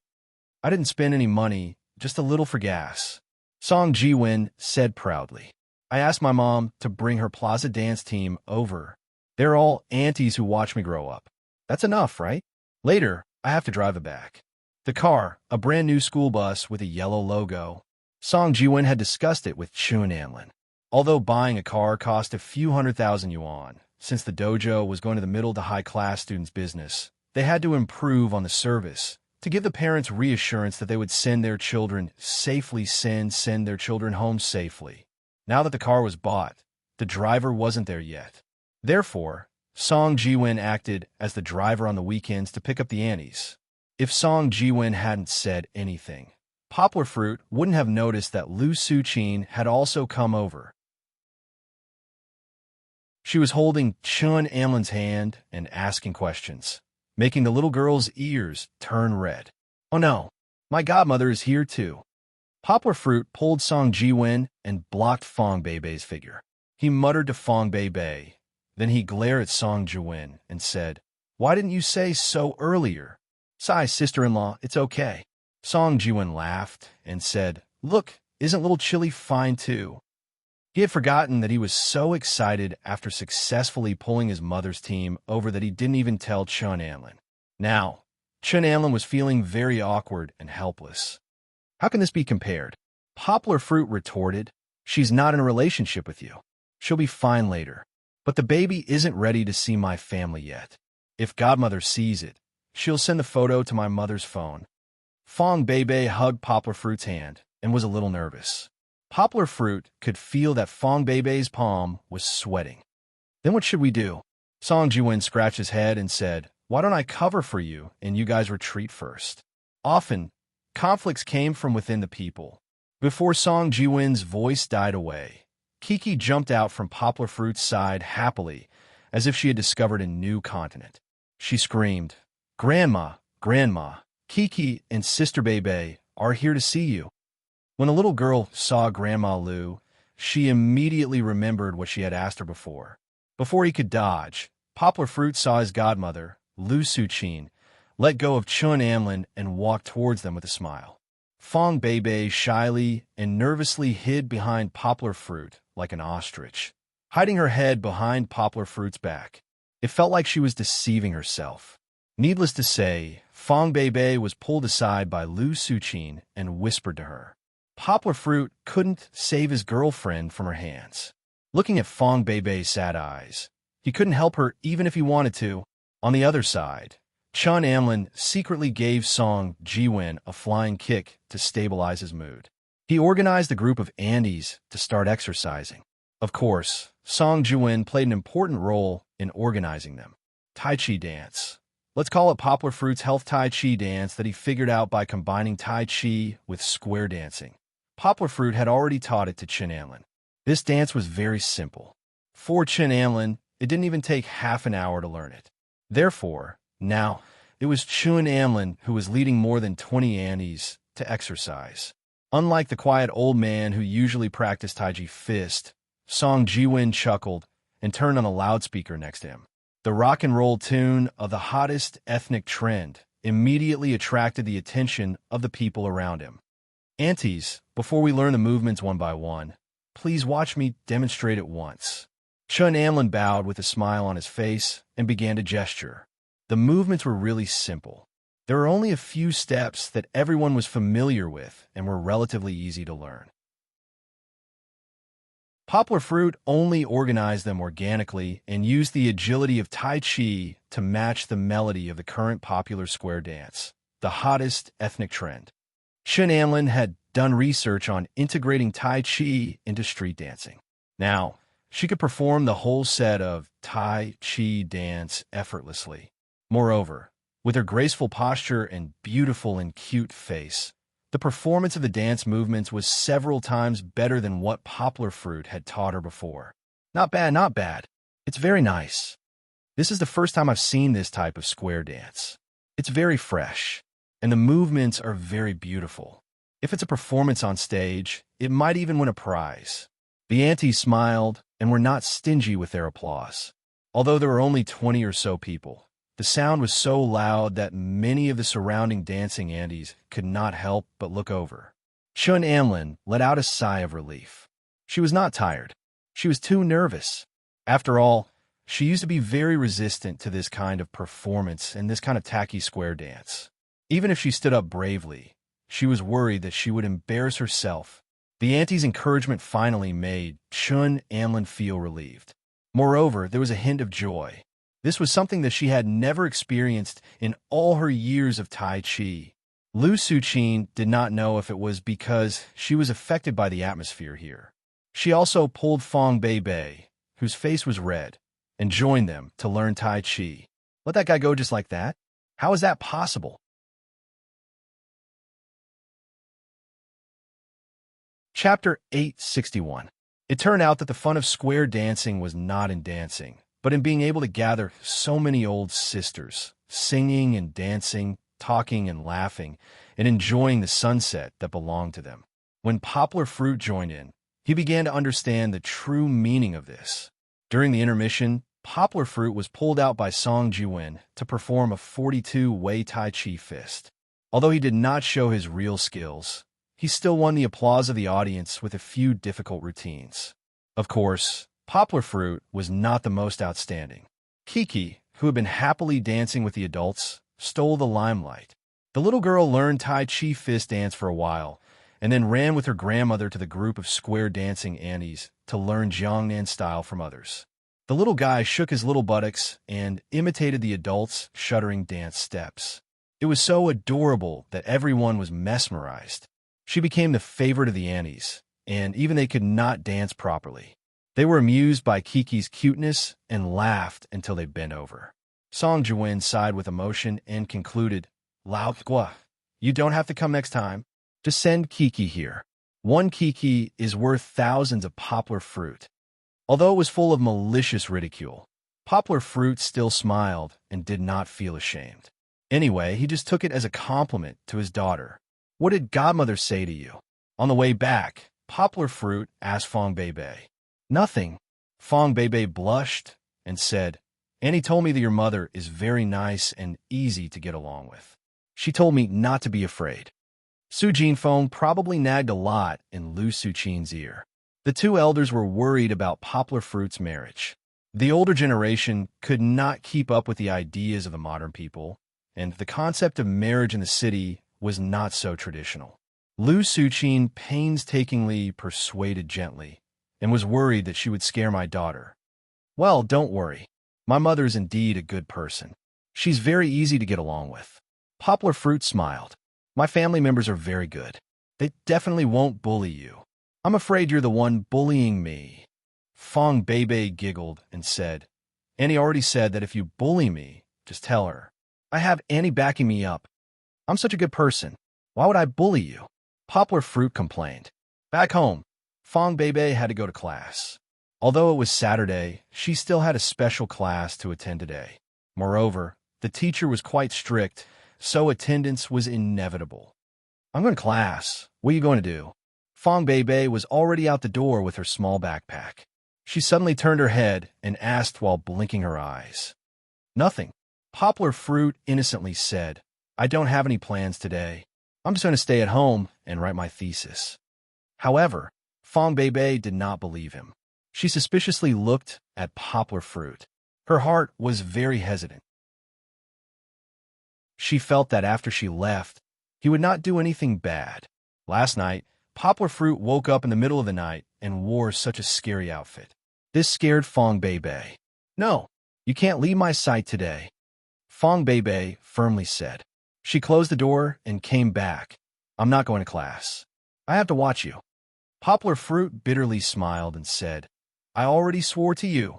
I already said that I won't find trouble with him. Why don't you believe me? Don't worry and go to class. I'll be good."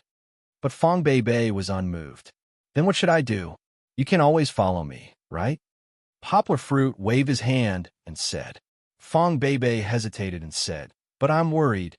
I have to observe you for 2 days. I can't let you take any risks." "All right." Poplar Fruit could only stand up and began to pack his things. "Where are you going?" Fong Beibei nervously stood up. Poplar Fruit walked in front of her, pressed her forehead, and affectionately rubbed her head. He smiled and said, "I'm going to send Kiki to my teacher's place. Then I'll accompany you to class." Fong Beibei blushed. She hugged her small backpack and asked in disbelief, "Really?" She knew that Poplar Fruit was not like other boys. He did not know how to do romantic things like giving his girlfriend gifts every few days or taking his girlfriend to a romantic restaurant for dinner. Poplar Fruit only knew how to live a simple life with her. This was quite good. For Fong Beibei, it was enough. But who wouldn't think that it was too romantic? Poplar Fruit's occasional romance, although accompanying his girlfriend to class was not considered romantic, also gave Fong Beibei a big surprise. Walking on campus, Fong Beibei held Poplar Fruit's hand. She always felt that she was walking on clouds and mist. She was so happy that her whole body was about to float. Today's elective class was called Functional Analysis, and it sounded like a very advanced class. The professors who came to class were all balding. This showed how much effort this class took. During the roll call, Poplar Fruit shrunk his head and pretended to flip through the textbook to avoid the professor's inspection. Fong Beibei was indeed Fong Beibei. Once the class started, she immediately entered her top student mode. Not only did she not whisper to Poplar Fruit, but she also listened attentively and raised her hand from time to time to answer the teacher's questions. Poplar Fruit did not understand a single word. Looking at the formulas written by the teacher on the blackboard, Poplar Fruit felt dizzy. He could not understand a single one. He began to doubt himself. Is the mathematics that I studied for more than 10 years the same subject as this? Poplar Fruit was bored to death. He took Fong Beibei's textbook and casually flipped through it. He could not understand, so he flipped through it page by page to pass the time. He could not understand. Perhaps Fong Beibei also felt the same when she listened to his French class.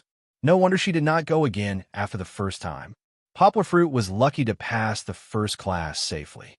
During the class break, Fong Beibei comforted Poplar Fruit's lonely heart under the curious gazes of everyone. There were many students from different classes. However, during the second class, just as Poplar Fruit was trying to keep a low profile, the professor suddenly called him, "Fong Beibei, the student on your right is a little quiet in class today. Then I'll leave it to you to answer this question." Poplar Fruit was confused. Fong Beibei was also stunned. She did not know that it was because she was too active that Poplar Fruit was exposed to the teacher. Poplar Fruit swallowed and stood up nervously. Although he could not understand, it did not hinder Poplar Fruit's memory, so he knew what the teacher was asking. Prove that all the b points of a measurable bounded function on xx coordinates are a dense subset of xxxxx. XX was a string of symbols that Poplar Fruit could not understand. Poplar Fruit made up his mind and read, if the closure of A is equal to X, then A is dense in X, or A is dense in X. A is dense in X. What did this mean? Poplar Fruit did not know either. He just read out the places in the textbook where he had seen a dense subset.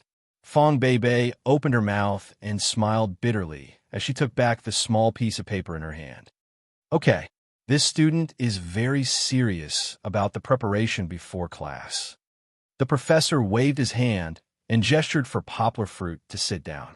He smiled and said, However, it seems like you can't keep up with the class.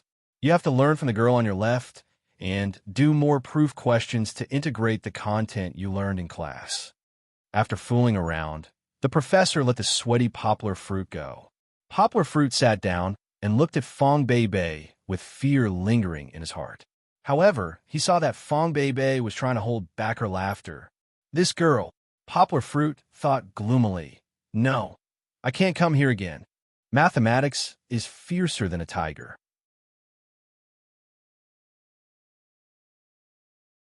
Chapter 862. Although it was already late autumn, Yangchang City was still hot during the day, but it was still better at night. Hearing from Big Sister Bebe that Kiki would appear on TV today, Kiki made a fuss early in the morning for her father to bathe her. She then dragged her chair over to the TV with Gold Z, waiting for her father to turn on the TV. "It's not that early," Poplar Fruit muttered to Fong Bei in the kitchen. "It starts at 8. Tell her that she probably won't want to sleep until after 8 o'clock. "It's fine." Fong Bei smiled. "Don't be so inflexible. It's rare for Kiki to appear on TV, so let her sleep later." "It's fine." Poplar Fruit helplessly nodded his head as he thought in his heart. "You'll find out in a bit." When it was almost 8, Kiki was already impatient. She took out her toy drum and started to make a ruckus in the living room. Goldsy loved to join in the fun as he jumped around Kiki while barking at the drum. Poplar Fruit was helpless as he could only confiscate Kiki's drum and turn on the TV to calm her down. Fong Bei came out of the kitchen at this moment. She had been busy for a long time and made a large fruit platter. There were dragon fruit, apples, oranges, iced watermelons, etc. It was colorful and beautiful. "Time to eat fruit. Eat fruit while watching TV." Fong Bei giggled. With a woman in the house, life would be more colorful. Poplar Fruit might know how to make a fruit platter, and it was even better than Fong Bei's, but if it was him, he would definitely not think of this. For a rough man like him, watching TV was watching TV, and eating fruit was eating fruit. Seeing such a large fruit platter, Kiki immediately jumped up from her chair and excitedly waved her hands. "Kiki wants to eat. Kiki wants to eat too." Fong Bei used a wet towel to wipe Kiki's hands before using a toothpick to pick up a piece of apple for Kiki. Kiki grabbed it and happily chewed on it. "Do you want it?" Fong Bei asked Gold Z. Poplar Fruit was still prepared to answer. Depressed, Yanghua could only rely on herself. She picked up a piece of cut orange and tore open the skin to eat. As she ate, she said, "How can a dog eat fruit?" Indeed, Goldie came over, glanced at him, then turned around and left. "It's almost time." Fong Bei poked Poplar Fruit and signaled him to press the mango table. Sure enough, the opening song of the movie had already started playing. Kiki was very familiar with this song. As she chewed on the apple, she hummed along to the beat and even twisted her little butt on the chair. Poplar Fruit felt that his daughter was sitting too close to the TV, so he held Kiki down with one hand and pulled her chair back with the other, causing Kiki to snort twice to express her dissatisfaction. "Why are there commercials?" Fong Bei leaned against Poplar Fruit's shoulder, and the two sat very close. "I haven't watched TV in a long time. There are more and more commercials on TV. And, Uncle, what are you doing?" Fong Bei lowered her head and saw Poplar Fruit holding his phone. His fingers were constantly typing. "Post on Weibo." I took a photo of Kiki watching TV and put it up. Poplar Fruit smiled without raising his head. He tilted his phone slightly towards Fong Bei and said, "Didn't teacher he want me to post on Weibo before? Post a few more so that the ratings will be higher." As they chatted, the commercials finally ended. After the opening dance, the hosts went on stage. Listening to them teasing each other, Fong Bei couldn't stop smiling. Her body was soft. If it weren't for Poplar Fruit, she would have collapsed on the sofa laughing. "Daddy, Daddy is out," Kiki suddenly shouted. She pointed backstage, where Poplar Fruit had just walked out. She peeked her little head out and shouted excitedly, "Kiki, Kiki!" "Where? Where?" Fong Bei looked around, but she didn't see anything. After being messed up like this, Yang was cool opening seemed a little dull. Poplar Fruit saw it. He didn't expect Kiki to be so naughty as to peek out secretly. Moreover, the camera was sharp enough to capture Kiki. Poplar Fruit pointed backstage and said, "She just flashed by. It's okay.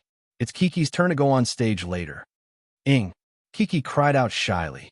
She covered her eyes, feeling like she was deceiving herself. She even turned around and wanted to cover her father's mouth because her father was laughing at her for not daring to move on her first appearance. "It's okay, it's okay. Kiki's next performance will be very good." Poplar Fruit smiled as he carried Kiki up and gestured to Fong Beibei to give her a piece of watermelon. Next, Kiki performed another catwalk under the encouragement of teacher He and her father. This time, with the help of the special effects artist, Kiki waved her little magic wand and created a string of dreamy little stars. "Wow, Kiki is so amazing." Fong Beibei sat up and clapped with a smile. However, Chi-Chi was a little confused. She remembered that although she was indeed holding a magic wand at that time, she didn't make such a beautiful effect. "Where's Kiki's magic wand?" Kiki jumped down from her father's lap and tugged at her father to find a magic wand and give it to Kiki. After half a month, the magic wand had lost its novelty, so Poplar Fruit kept it in Kiki's toy box. To Kiki's great disappointment, no matter how she waved the magic wand, it didn't look as good as it did on TV. Chi-Chi pouted her little mouth and played with the little magic wand. She was completely puzzled. The shows on TV didn't attract Kiki because teacher He and the other hosts were all asking Poplar Fruit personal questions. They were all prepared a long time ago. Poplar Fruit explained to Fong Beibei, "Didn't I tell you that teacher He and the others came to see me the night before the recording? He gave me a list and told me to tick off the questions that were suitable for the show's Q&A and those that weren't." With that said, Poplar Fruit was about to tell Fong Beibei what other questions would be asked on the show. Fong Beibei quickly covered Poplar Fruit's mouth and said reproachfully, "No spoilers. You've already said it, so what else is there to see?" Next, it was Song Qian's turn. Fong Beibei was supposed to be happy because she was a fan of Song Qian, but when she saw that Song Qian was so tall and dressed so sexily, there was only a tube top under her suit, she turned to look at Song Qian. She turned her head and looked at Yonghua with a strange gaze. "What's wrong?" Poplar Fruit asked, amused. Fong Beibei reached out and pinched Poplar Fruit's soft waist. She blinked her big eyes and bit her lower lip as she said, "Isn't Song Qian very pretty?" "Not as pretty as you," Poplar Fruit said firmly. "But she's very tall. Not as pretty as you. She has a great figure. Not as pretty as you. She's also so famous. She's an idol singer. Not as pretty as you." No matter what Fong Beibei said, Poplar Fruit didn't relax until Fong Beibei was happy and didn't ask anymore. Fong Beibei's tendency to get a little jealous is probably a bit disliked by everyone, but the flaws can't obscure the beauty, right? Besides, Poplar Fruit just likes to love her and spoil her. Even if this is a problem, Poplar Fruit can't change it.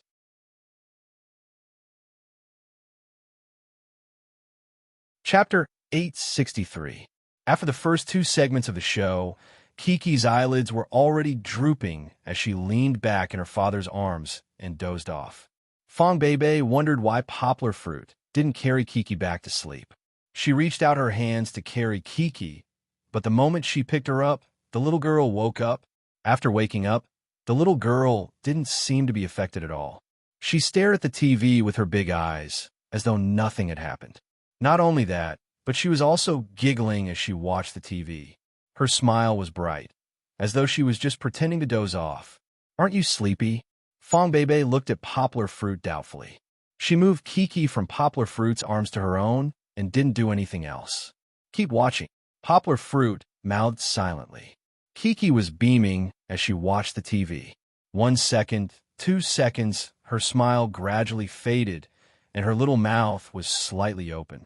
3 seconds, 4 seconds, the little girl's eyelids drooped, her head fell back, and she started snoring again. The way she dozed off always made people feel that she was cute. Asleep? Fong Beibei didn't believe it. She waited patiently for 2 minutes. Anyway, it just happened to be the commercial break. When all the signs of Kiki showed that she was indeed asleep, Fong Beibei tried to carry Kiki again. However, the moment she moved, Kiki woke up. Everything happened again. Fong Beibei thought that Kiki was unconscious. She steeled her heart and carried Kiki in the direction of the room.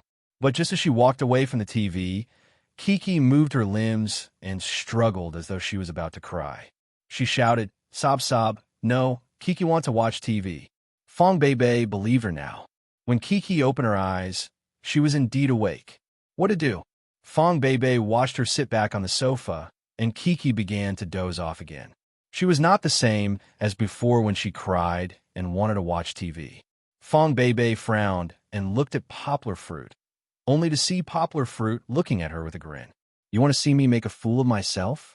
Fong Beibei angrily punched Poplar Fruit and glared at him, waiting for him to come up with a solution. "No way." Poplar Fruit leaned over and whispered in his girlfriend's ear, "If she wants to watch TV, she always looks like this. Didn't I just tell you? You shouldn't have told her." Although it was fun, Poplar Fruit still took pity on his girlfriend. He hugged Kiki in his arms and continued to mutter, "Don't worry about her.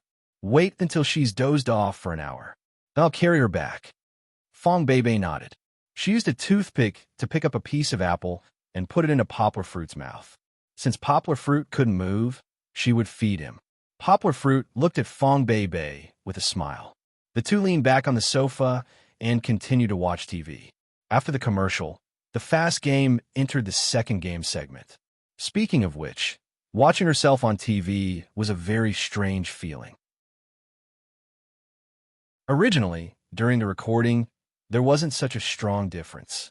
However, through the editing crew's skillful hands, the personalities of the two guests were reflected very prominently. For example, Song Qian's positivity and unwillingness to admit defeat, as well as Poplar Fruit's considerate care and cooperation with the program. Even Poplar Fruit didn't feel that warm. Every small detail, such as supporting teacher He and Sister Na, was recorded in close-up. Not only that, but the program group also added subtitles, so that the audience's impression of Poplar Fruit as a warm man was even deeper. However, in the following Balance Yoga Ball competition, Poplar Fruit's other characteristics would be revealed. "I know this game," Fong Beibei and Poplar Fruit whispered. Although they spoke in a low voice, it didn't affect Kiki. The sound came from a TV. Poplar Fruit smirked and said, "Do you want me to tell you whether Song Qian's group won or my group won?" "No." Fong Beibei gave him a dirty look and said, "I hate spoilers." On the TV, teacher, he asked Song Qian and Poplar Fruit if they wanted to change their group members. Song Qian gave the choice to Poplar Fruit. Poplar Fruit smiled and shook his head, saying, "No, I think Sister Na and Brother Haitao are very good." "You really don't want to?" Wei Jia smiled. "Our group is very strong." Yanghua pretended to hesitate, but in the end, she firmly nodded and said, "No need. I believe that Black Hole was so strong just now. Sister Na and Brother Haitao will definitely perform well in this game." Afterwards, Sister Na and Fatty Haitao had a touched expression. "How about I join Poplar Fruit's group?" Wu Xin raised her hand and volunteered. "This way, the strength will be more balanced. I will help Kiki's father win this round." Sister Xin, "In fact, there is no difference with or without you." Fatty Haitao laughed and stabbed a knife. "There is no difference with you." The audience below is shouting that Haitao is the weakest. Wu Xin immediately argued with him. "But Haitao is big." Song Qian covered her mouth and laughed. She felt injustice for Haitao. "That's because he is fat." The audience below the stage knew the truth. However, in the end, it was decided that Wu Xin would join Poplar Fruit's group, forming a 4-against-3 situation. Perhaps because Poplar Fruit's group almost lost, everyone felt sympathy for the handsome Poplar Fruit. The neutral audience below the stage began to cheer for Poplar Fruit's group. Of course, Song Qian's voice was louder. Who told her to be an idle singer? Chatting for too long. Fong Beibei muttered, "Start the game early. I want to see Uncle win." Hee hee. Poplar Fruit laughed and did not say anything. They quickly entered the game. The first round was Song Qian versus Fatty Haitao. The yoga ball was really soft and bouncy. When Poplar Fruit helped Fatty Hightow up, the yoga ball had a lot of deformation, but it still supported Fatty Hightow's huge body. Fatty Hightow swayed on it, feeling like he was sitting on a spring bed. Hightow, are you going to lose if you let go? Vega laughed while holding the microphone. But Song Qian is wearing a pair of high heels. Sister Na said, cheering for Fatty Hightow. So we still have hope. Ready to start. Song Qian raised 2 index fingers and asked Fatty Hightow, hesitantly, how do I push? Teacher He, who was the host, laughed. Push anywhere. Because he is at a disadvantage, there are many places he can't push. The audience below the stage roared with laughter. Poplar Fruit saw Fatty Hightow's face change. He probably guessed that if he pushed Song Qian somewhere, her fans would probably eat him up. Fong Beibei covered her mouth and laughed. Hightow can't do it. He can't do it. It was obvious that Song Qian was standing still, while Hightow's arms were swaying. His whole body was swaying up and down on the yoga ball. It was obvious who was better and who was worse. Fatty Hightow still had the heart to fight. He lowered his head and bent down, trying to find a place that Song Qian could push, such as the waist. However, this also exposed his head to the opponent. Song Qian just gently pushed Fatty Hightow's head, and Fatty Hightow fell back, lying on the mat with his feet in the air. Fong Beibei was laughing so hard that her whole body went limp.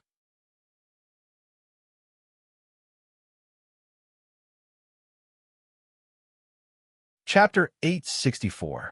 Uncle, why don't you go? Fong Beibei's eyes were full of fighting spirit. She began to shake Poplar Fruit's arm. Fortunately, she didn't wake Kiki up.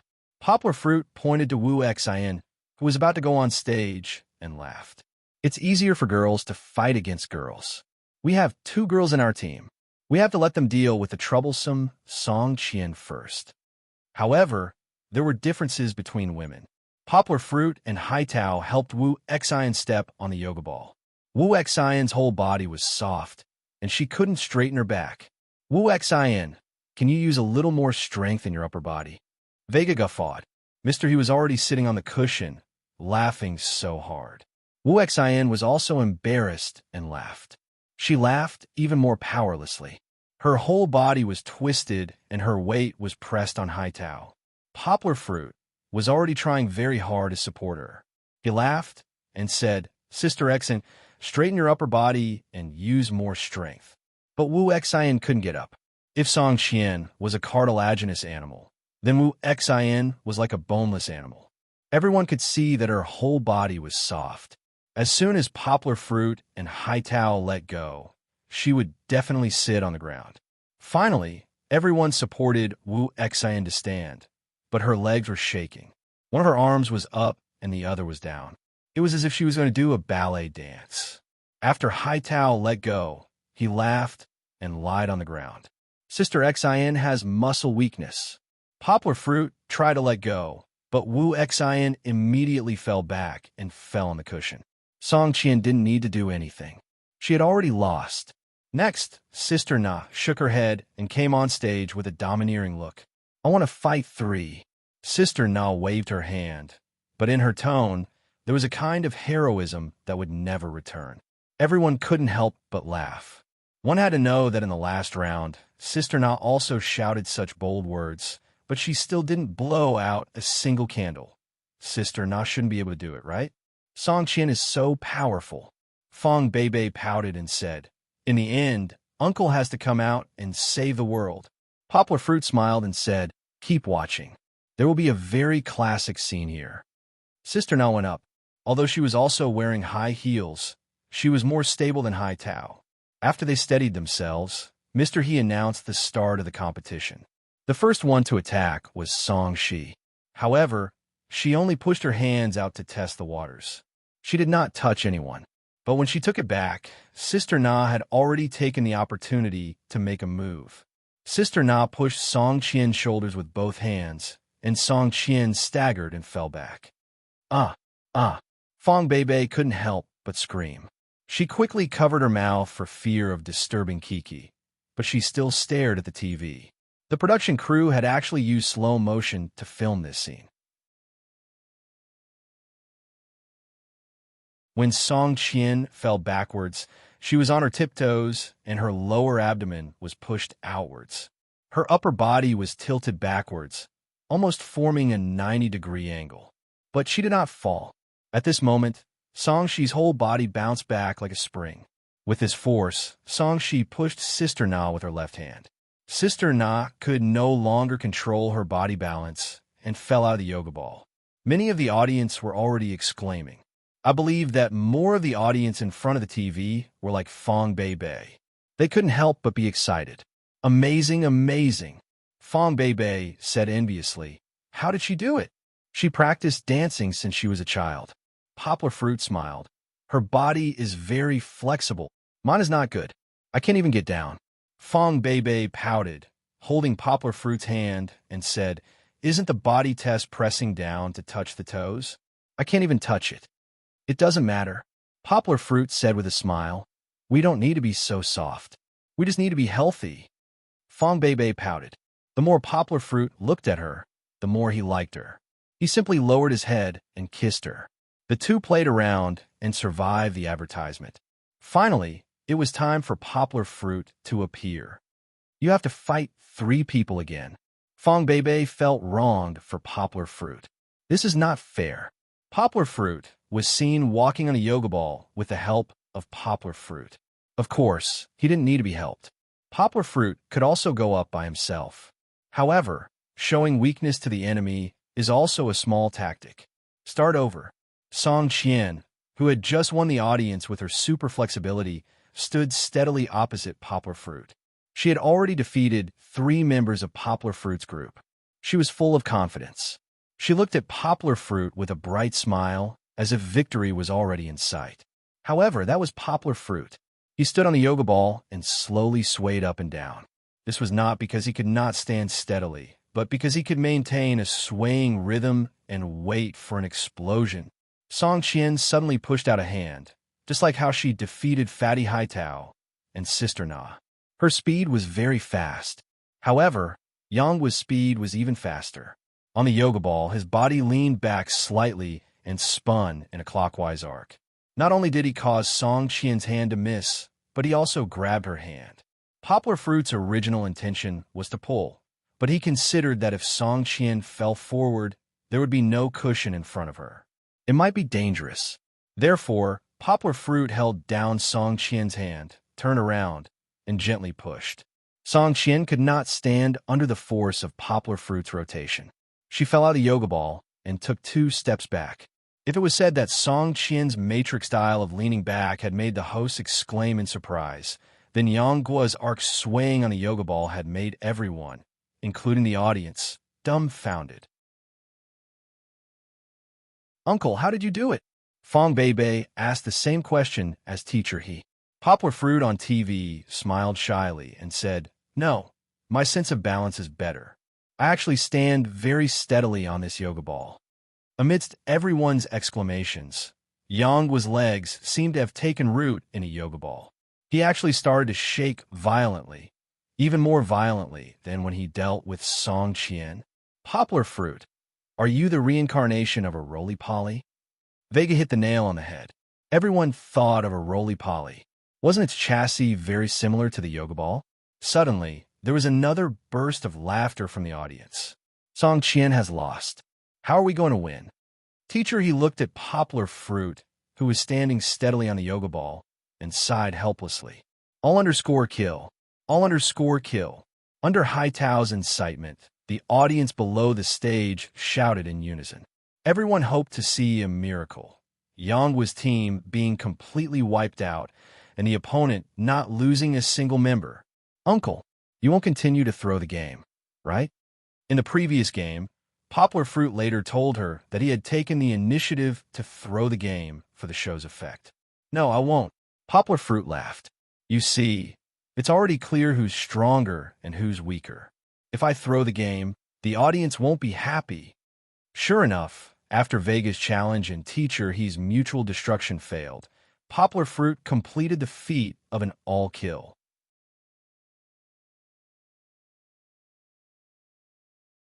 Chapter 865. With the success of the first 2 segments, the third game, felt a little plain.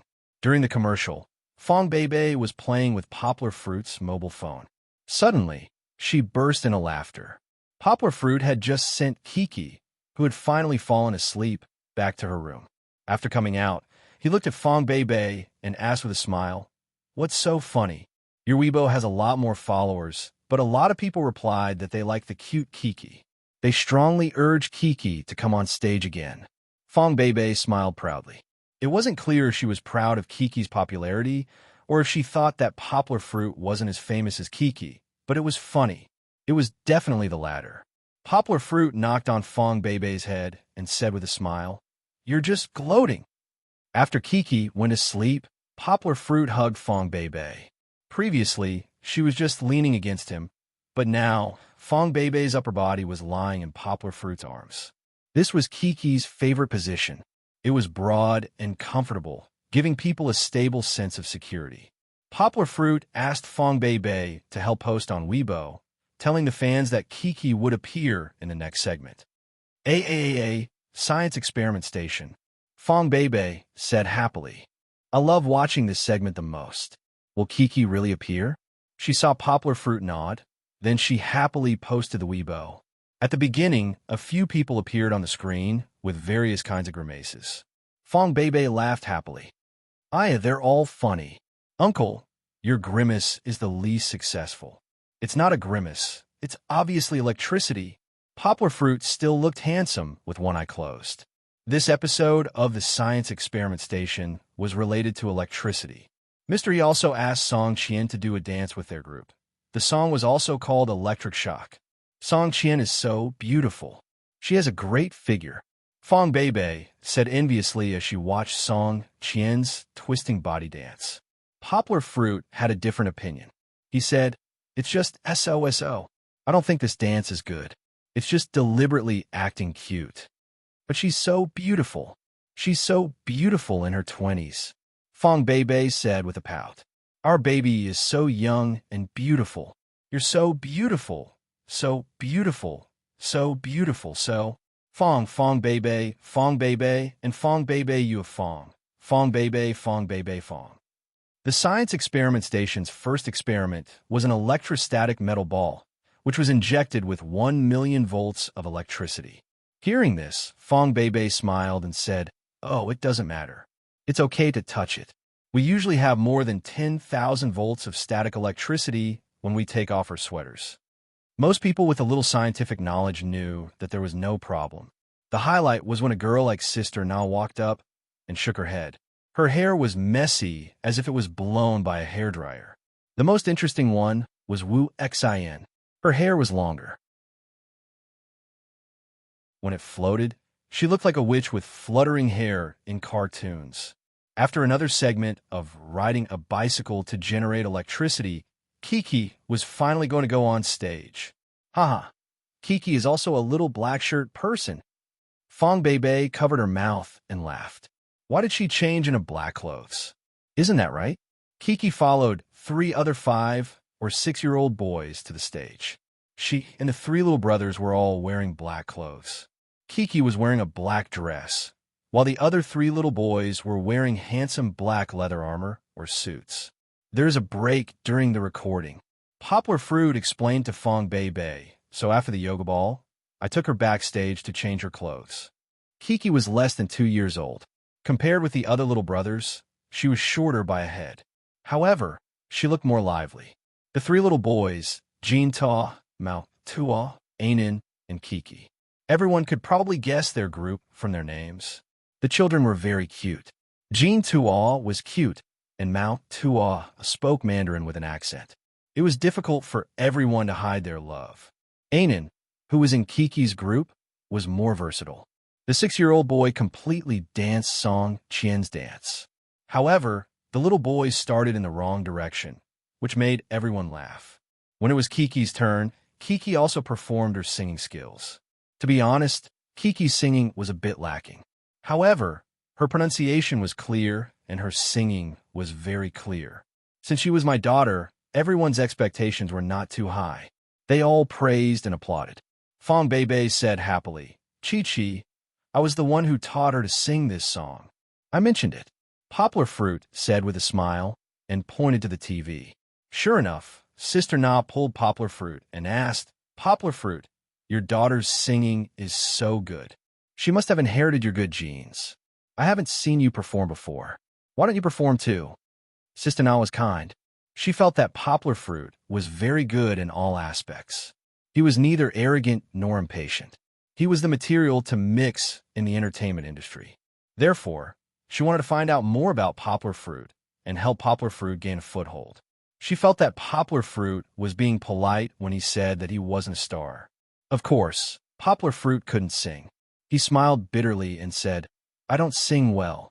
Really, I often go out of tune. The reason why Kiki can sing so well is because my girlfriend taught her well. Next, the groups were divided. Unfortunately, the dancer couldn't be in the same group as his idol because he wanted to be with Kiki. Therefore, Kiki chose her father.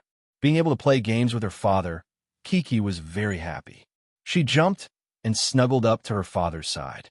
Poplar Fruit's eyes were also filled with gentleness. Who knows how many audience members were touched? The game was called Friction Electricity. Poplar Fruit and Song Qian had to hold a small balloon and rub it on the child's head. Then, it would be attached to the whiteboard behind. Short hair is more likely to cause static electricity, right?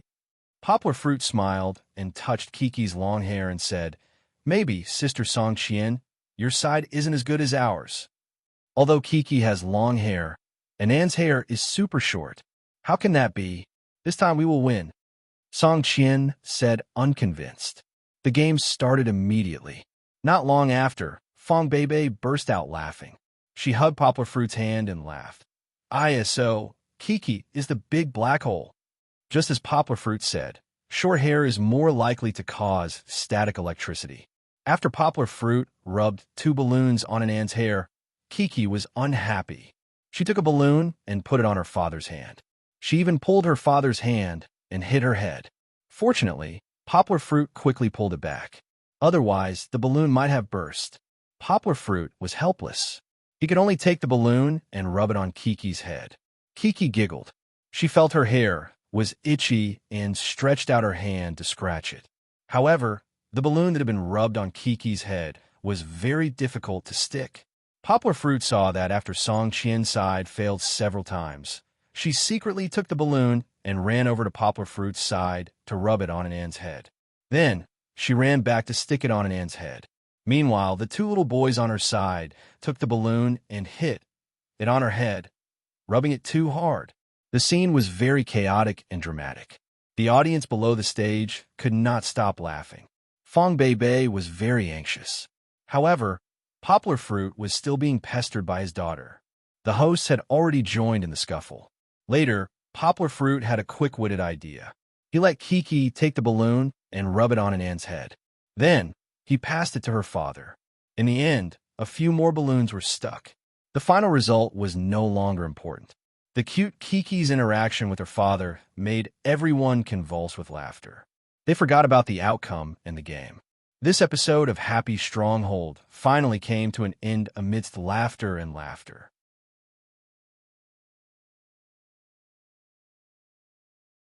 Chapter 866.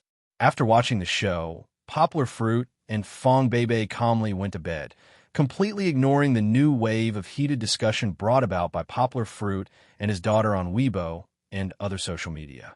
He and Fong Beibei did not feel that the national variety show last time would have any impact on them. It was as if Poplar Fruit had only attended a bonfire party between friends. The next day, when Poplar Fruit went to school, the students in the German class looked at Poplar Fruit strangely. Only then did Poplar Fruit know that he was famous. Moreover, he was far more famous than when he returned from Bali. Flowers blooming outside the walls may not be fragrant inside the walls. After all, that the domestic environment was there. However, for a super popular national variety show like Fastbook, as long as one went on at once, they would be remembered by tens of thousands of viewers. The first day was fine, but on the second day, Poplar Fruit and Kiki actually made the hot headlines on Weibo with super strong momentum, and even occupied the hot search page on Baidu. In the hot search for entertainment celebrities, the first keyword was Poplar Fruit, followed by poplar fruit and Kiki, and the third was other celebrities. Although everyone started to discuss poplar fruit online, in reality, poplar fruit exposed very little information. Even the Baidu encyclopedia that netizens created for him only had one page, and it was clear at a glance. The more it was like this, the more curious people were about poplar fruit. There were three main issues that they were debating on the internet. Was poplar fruit really as awesome as he said?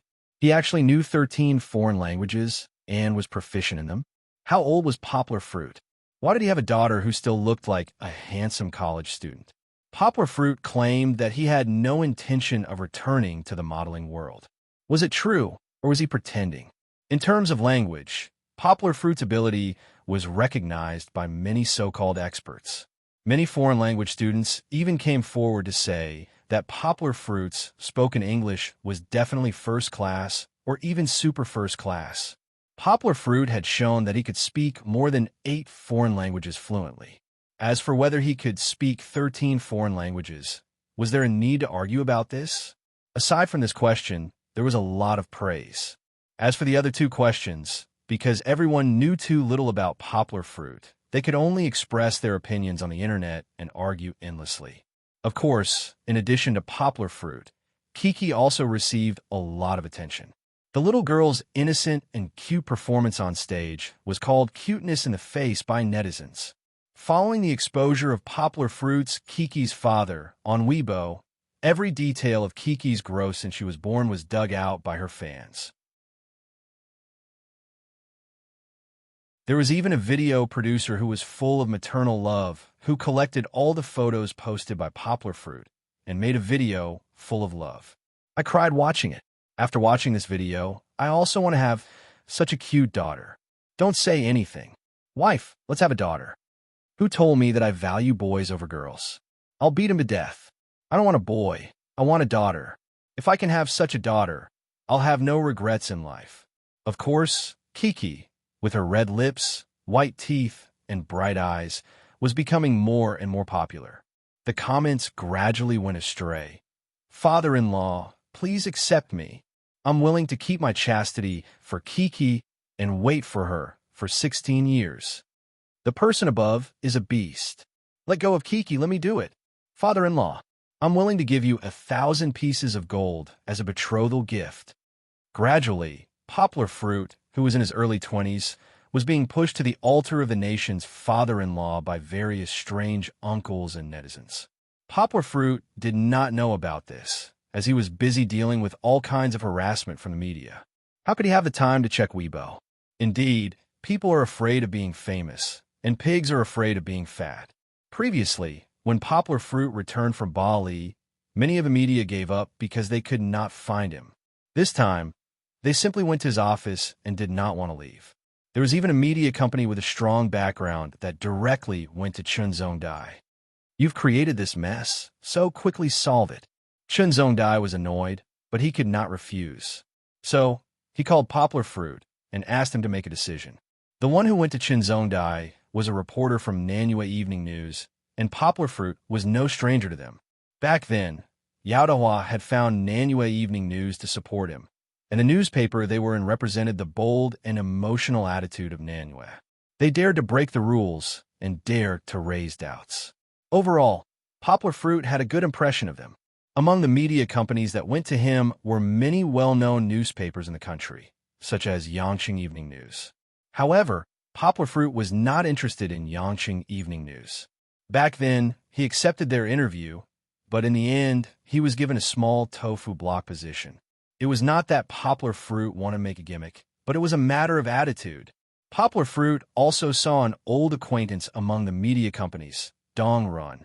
He was still in Tungsun, and after a year, he was still the chief editor and reporter of the photo news column of A Day in Chinese People's Lives. However, this column had grown from a bumpy news state last year to the backbone and feature of Tungsun's news today. Dong Run's position in Tungsun's news was self-evident, but today he still led a team to show that he valued poplar fruit. In the end, poplar fruit only accepted an interview from Nanyue Evening News and Dong Run of Tungsun's news. The other newspapers could only sigh and leave. They could not get first-hand news, so they could only go back and cook up cold rice. Of course, there were also a few clever reporters who tried to find another way and tried to start with the students who knew poplar fruit. Although it was not as authoritative as poplar fruit's own answer, their report also gained a lot of attention when looking at poplar fruit from a different perspective. Sometimes, I really don't know whether to call him senior or teacher. A few girls covered their mouths and laughed. I think he's more like a teacher. A girl with glasses was more determined. Teacher Yang's lectures are very wise. He can remember all of our shortcomings and then teach us all. It was very abstract, and the reporters were skeptical. Just call him senior. Another girl dressed very nicely said with a smile. He's so handsome, and he's our age. Calling him teacher makes him sound old. We all like him so much, but it's a pity that senior already has a child. Some reporters even found poplar fruit's nominal roommate, and Ding Wenjiang was stopped downstairs. Ding Wenjiang spoke in Mandarin with a thick Nanjiang accent and nervously answered the reporter's questions. Poplar fruit doesn't live in the dormitory. He has a child, and it's not convenient for him to live in the dormitory. Hence, he took the initiative to find an apartment outside. He's a good person. When we first entered the school, it was poplar fruit who brought us around the campus and often treated us to meals. Yangwood doesn't like to be famous. He told us that he likes to stay in school. He doesn't have the ambition to bring peace to the world. He only has the spirit of a scholar to continue learning for the world. He's really formidable. The school got him to substitute for French, German, Mandarin, and so on. He's competent in all of them. Do you think that he's proficient? The interviews continued. In November, poplar fruit had already become a phenomenon.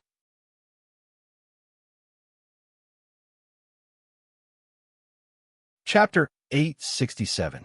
On the morning of the fourth day, the newsstands on the streets and alleys quietly changed their newspapers for a new day. Placed right in the middle was the most popular Nanyue evening news. China's top male model, poplar fruit. I'm just an ordinary person with a dream. The big title and the bright smile of a big boy on the front page attracted the attention of many passing office workers. They were rushing to get to work, so they stopped for a moment. When they left, the Nanyue Evening News was already under their arms. Using poplar fruit as the headline, the Nanyue Evening News really thought highly of poplar fruit. After all, the Nanyue Evening News wasn't a weekly magazine, nor was it an entertainment tabloid. The last time they used a person as the headline, it was when teacher Mo Yin won the Nobel Prize in Literature. Flipping open the newspaper, one could see the detailed introduction and interview of poplar fruit. They used 3 key words to evaluate poplar fruit. The first key word was quiet. This quiet wasn't the quiet of a handsome man. The reporter said, "When I talked to poplar fruit, I felt that he was very calm. He wasn't agitated, aggressive, or deliberately mystifying." From poplar fruit's experience, it wasn't hard to understand his calmness. After all, he was a famous person who had seen the world. However, poplar fruit was different from other celebrities. He had a gentle and elegant temperament, which made the reporter feel comfortable interviewing poplar fruit. Just like how the audience felt when they were watching the game, this quiet big boy had a heart that warmed others. In the process of interviewing Yanghua, many students came to greet Yanghua. It could be seen that Yangua's popularity was very good.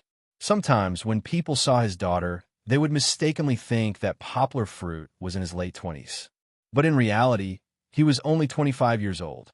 Today, he was still a postgraduate student at Higashiyama University. He was the favorite student of Chun Zongdai, the dean of the External Academy of Higashiyama University and the director of the Institute of Functional Linguistics in China. He was such a quiet boy, but after more than half a month of special training, he became the top male model in the country. The second key word was work hard. Nanyue Evening News quoted poplar fruit's reply. "It's mainly because my physical fitness is better. I practiced martial arts before, so I have better control of my body than ordinary people. That's why I can learn faster. Speaking of geniuses, I really don't have one.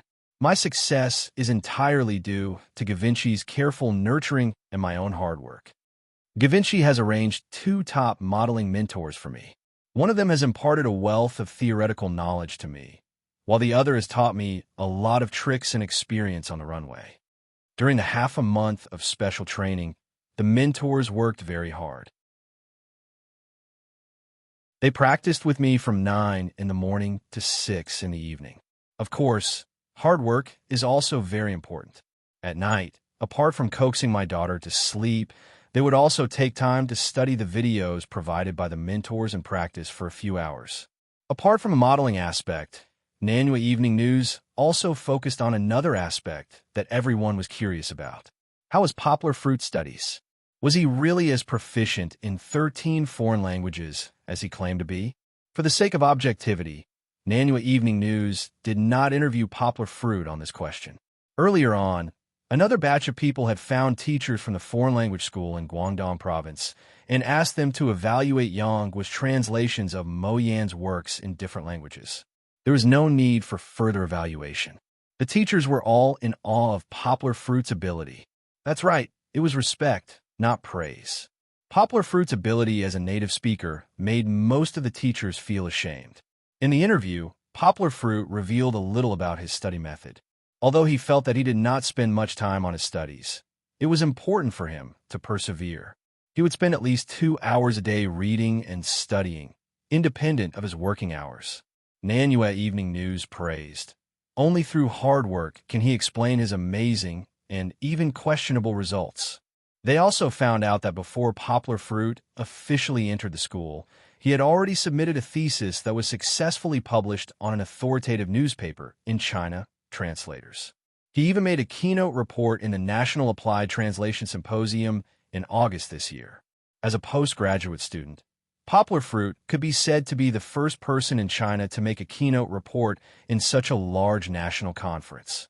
Through his daily translation research, he discovered the theory of variation, which was praised by Professor Luo Lin of the Beijing Foreign Language University as a discovery that would revolutionize the translation industry. Although the Nanyue Evening News did not say it directly, everyone could feel that even if Poplar Fruit did not develop his modeling career, he was still riding the waves in his field. The third key word was responsibility. For the first time, Poplar Fruit told everyone about Kiki's birth. When she was just born, her mother died in childbirth. As the child's father, Poplar Fruit had no choice but to bear the responsibility of raising his daughter.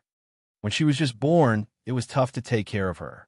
Whenever I wasn't by her side and she couldn't hear my heartbeat, she would cry nonstop. Poplar Fruit told the reporter. After taking leave, I went to work. Halfway through, I sneaked back.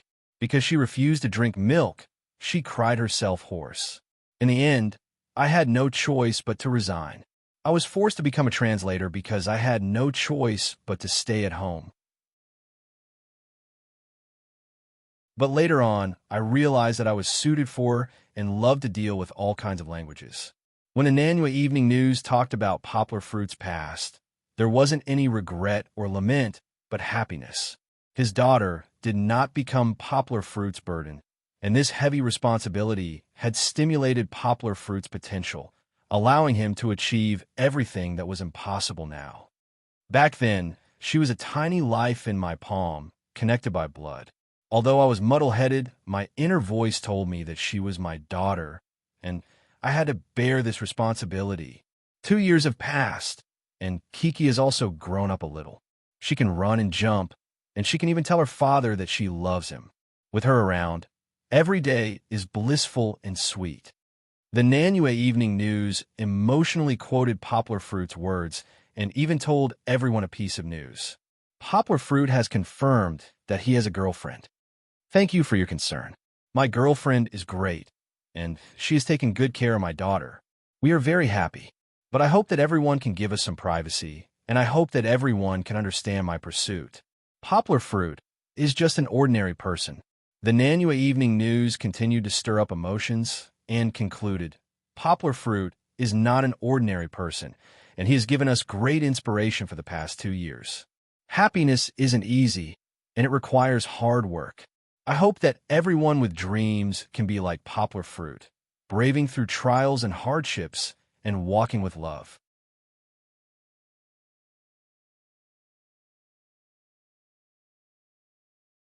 Chapter 868. Ding dong. Poplar Fruit picked up his phone and glanced at it. It was a message from Fong Bei. He asked, "Have the reporters left?" "They left." Poplar Fruit smiled and quickly replied. The reporters from Tung Sun News had been following Poplar Fruit that day. There were 4 cameras of different lengths. Even when Poplar Fruit was teaching the students, they hid behind the classroom and took pictures. Fong Bei went to the library early to avoid the reporters. After the reporters left, Poplar Fruit sent her a message to tell her that she could come back. However, Fong Bei was probably eating or reading in the library with her phone on silent mode, so she took a long time to see him. After a while, Poplar Fruit heard the sound of the key unlocking the door. He stood up and went up to her. "Baby, have you eaten?" Poplar Fruit went up and wanted to take Fong Bei's bag. However, Fong Bei hid her hands behind her back and didn't let him touch her. "I've eaten." Fong Bei shook her head and said with a smile, "Didn't you say that they wanted to take pictures of you cooking?" "I'm eating in the canteen." "What are you doing? Why are you acting like this?" "I'm not a big bad wolf." Poplar Fruit looked at Fong Bei's timid and pitiful look. He laughed and said, "What did you buy? Why are you hiding it?" "Aya, you can't look." Fong Bei stomped her feet and said angrily, "Turn around and go back to your room." "I didn't say that you can turn around, so you can't turn around." He didn't know what she was trying to do. He just had to cooperate. Poplar Fruit shrugged and turned around to walk into the bedroom. Fong Bei looked at Poplar Fruit's back. She rolled her eyes, and the corners of her mouth started to curl up. "Don't look back." Fong Bei was worried and shouted again. Then, she tiptoed to the kitchen with the things on her back.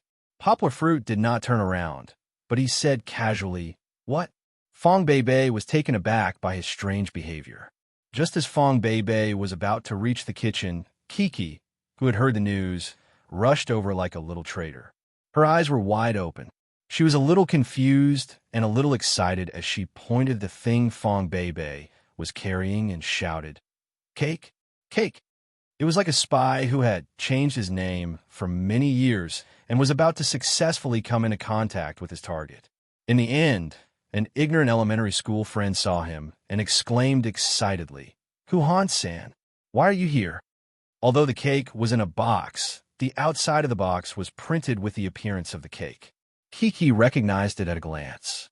Fong Bei panicked and wanted to hide it, but Poplar Fruit had already turned his head. He looked at Fong Bei in surprise and asked curiously, "Baby, why did you buy a cake?" "Kiki knows." Chi-Chi jumped on the ground vigorously to express the excitement in her heart. She chirped and cheered. "It's Chi-Chi's birthday. Chi-Chi wants to eat cake." Of course, it wasn't Kiki's birthday. Her birthday was at the end of April. But when it came to her birthday, Poplar Fruit blinked and exchanged glances with Fong Bei, who was pouting unhappily. Fong Bei looked at him, and Poplar Fruit also looked at her.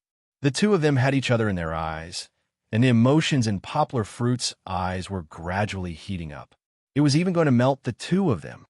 "Come, put it in the fridge. Otherwise, it'll melt later." Poplar Fruit walked over and reached out to take the cake in Fong Bei's hands. He opened the fridge door and put the cake in.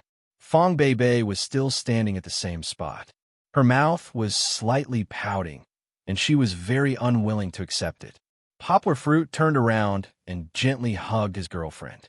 Just as he was about to say something, he was interrupted by the noisy Kiki. "Oh no. Kiki wants to eat cake. Kiki wants to eat cake." Chi-Chi became anxious and threw a tantrum unhappily. She jumped up high and tugged at her father's pants, almost ripping them off. "Cut the cake later. It's not time yet." Poplar Fruit stared at Kiki and said. However, Kiki was still circling around her father. She was unwilling to let him go. "Forget it." Fong Bei understood that Poplar Fruit wanted to take care of her. She gently shook her head and said, "Kiki saw it, so why don't you take it out and eat it together? Originally, I wanted to cut it tonight and put it in the fridge. It won't taste so good later." Poplar Fruit followed behind Fong Bei and watched her take out the cake from the fridge. At this time, Chi-Chi stopped making a fuss. She called out, and a golden shadow jumped down from the sofa in the living room. It ran over and laid down at Chi-Chi's feet with ease. Chi-Chi stepped on the dog-shaped cushion and climbed up the chair with a twist of her butt. Quickly go and support Kiki. Don't fall. Although Fong Beibei had seen it many times, she was always frightened. Kiki stood on tiptoe. Her head popped out from the table. She leaned on the table, gasped for breath, and happily said, "Kiki's birthday again. There's cake to eat on her birthday, and there are many, many gifts. Don't make trouble. It's not your birthday. Your birthday is 5 months away." Poplar Fruit smiled and picked up the little fellow. He pulled over Kiki's exclusive baby seat and put her in it. It's not Kiki's birthday? Kiki blinked her eyes in confusion. She didn't understand. If it wasn't Kiki's birthday, then why was there a cake? It's your papa's birthday. Fong Beibei smiled and used her clean finger to touch the cream on the box. She gently touched Kiki's nose. Kiki suddenly became a white-nosed baby. That is to say, you don't have cake to eat today, and you don't have any gifts to receive. Poplar Fruit looked at Kiki, stretching out her tongue to lick the cream on the tip of her nose. He smiled and threatened Kiki. No. Kiki was anxious. The little foodie opened her arms like an angel's wings, wanting to pounce over to protect the tempting big cake in front of her. Don't listen to your papa. Seeing Poplar Fruit hurriedly supporting Kiki, who ignored the danger, Fong Beibei covered her mouth and laughed. The cake was bought by Sister Beibei. Sister Beibei said that Kiki can eat cake, so I can eat it. Kiki beamed with joy and clapped her hands. She said sweetly, "Kiki likes Sister Beibei the most. Uncle, turn off the light." Fong Beibei had already put in the candles and lit them one by one. After Poplar Fruit turned off the light, she said softly, "You need to close your eyes and make a wish first." Under the flickering candlelight, Poplar Fruit walked over. He first picked up Kiki, then put his other hand around Fong Beibei's waist. He looked at her affectionately and said, "I already need a wish. I hope." Fong Beibei pressed Poplar Fruit's lips and said angrily, "Don't say it out loud. If you say it out loud, it won't come true. Blow out the candles." Kiki raised her hand weakly and asked, "Can Kiki blow out the candles?" "Of course you can. I hope that the babies and Kiki can blow out the candles with me." Poplar Fruit smiled and said firmly, "Puffed." Kiki had already begun to take action. However, although half a year had passed, Kiki's ability to blow out candles had not improved. She was just like before, only spitting saliva. Most of the candles were blown out by Poplar Fruit and Fong Beibei together. He hugged his girlfriend's waist tightly and softly repeated the wish he had just made in his heart. "I hope that my two babies, Little Fairy and Big Fairy, can be healthy and safe. I hope that we can live happily for the rest of our lives."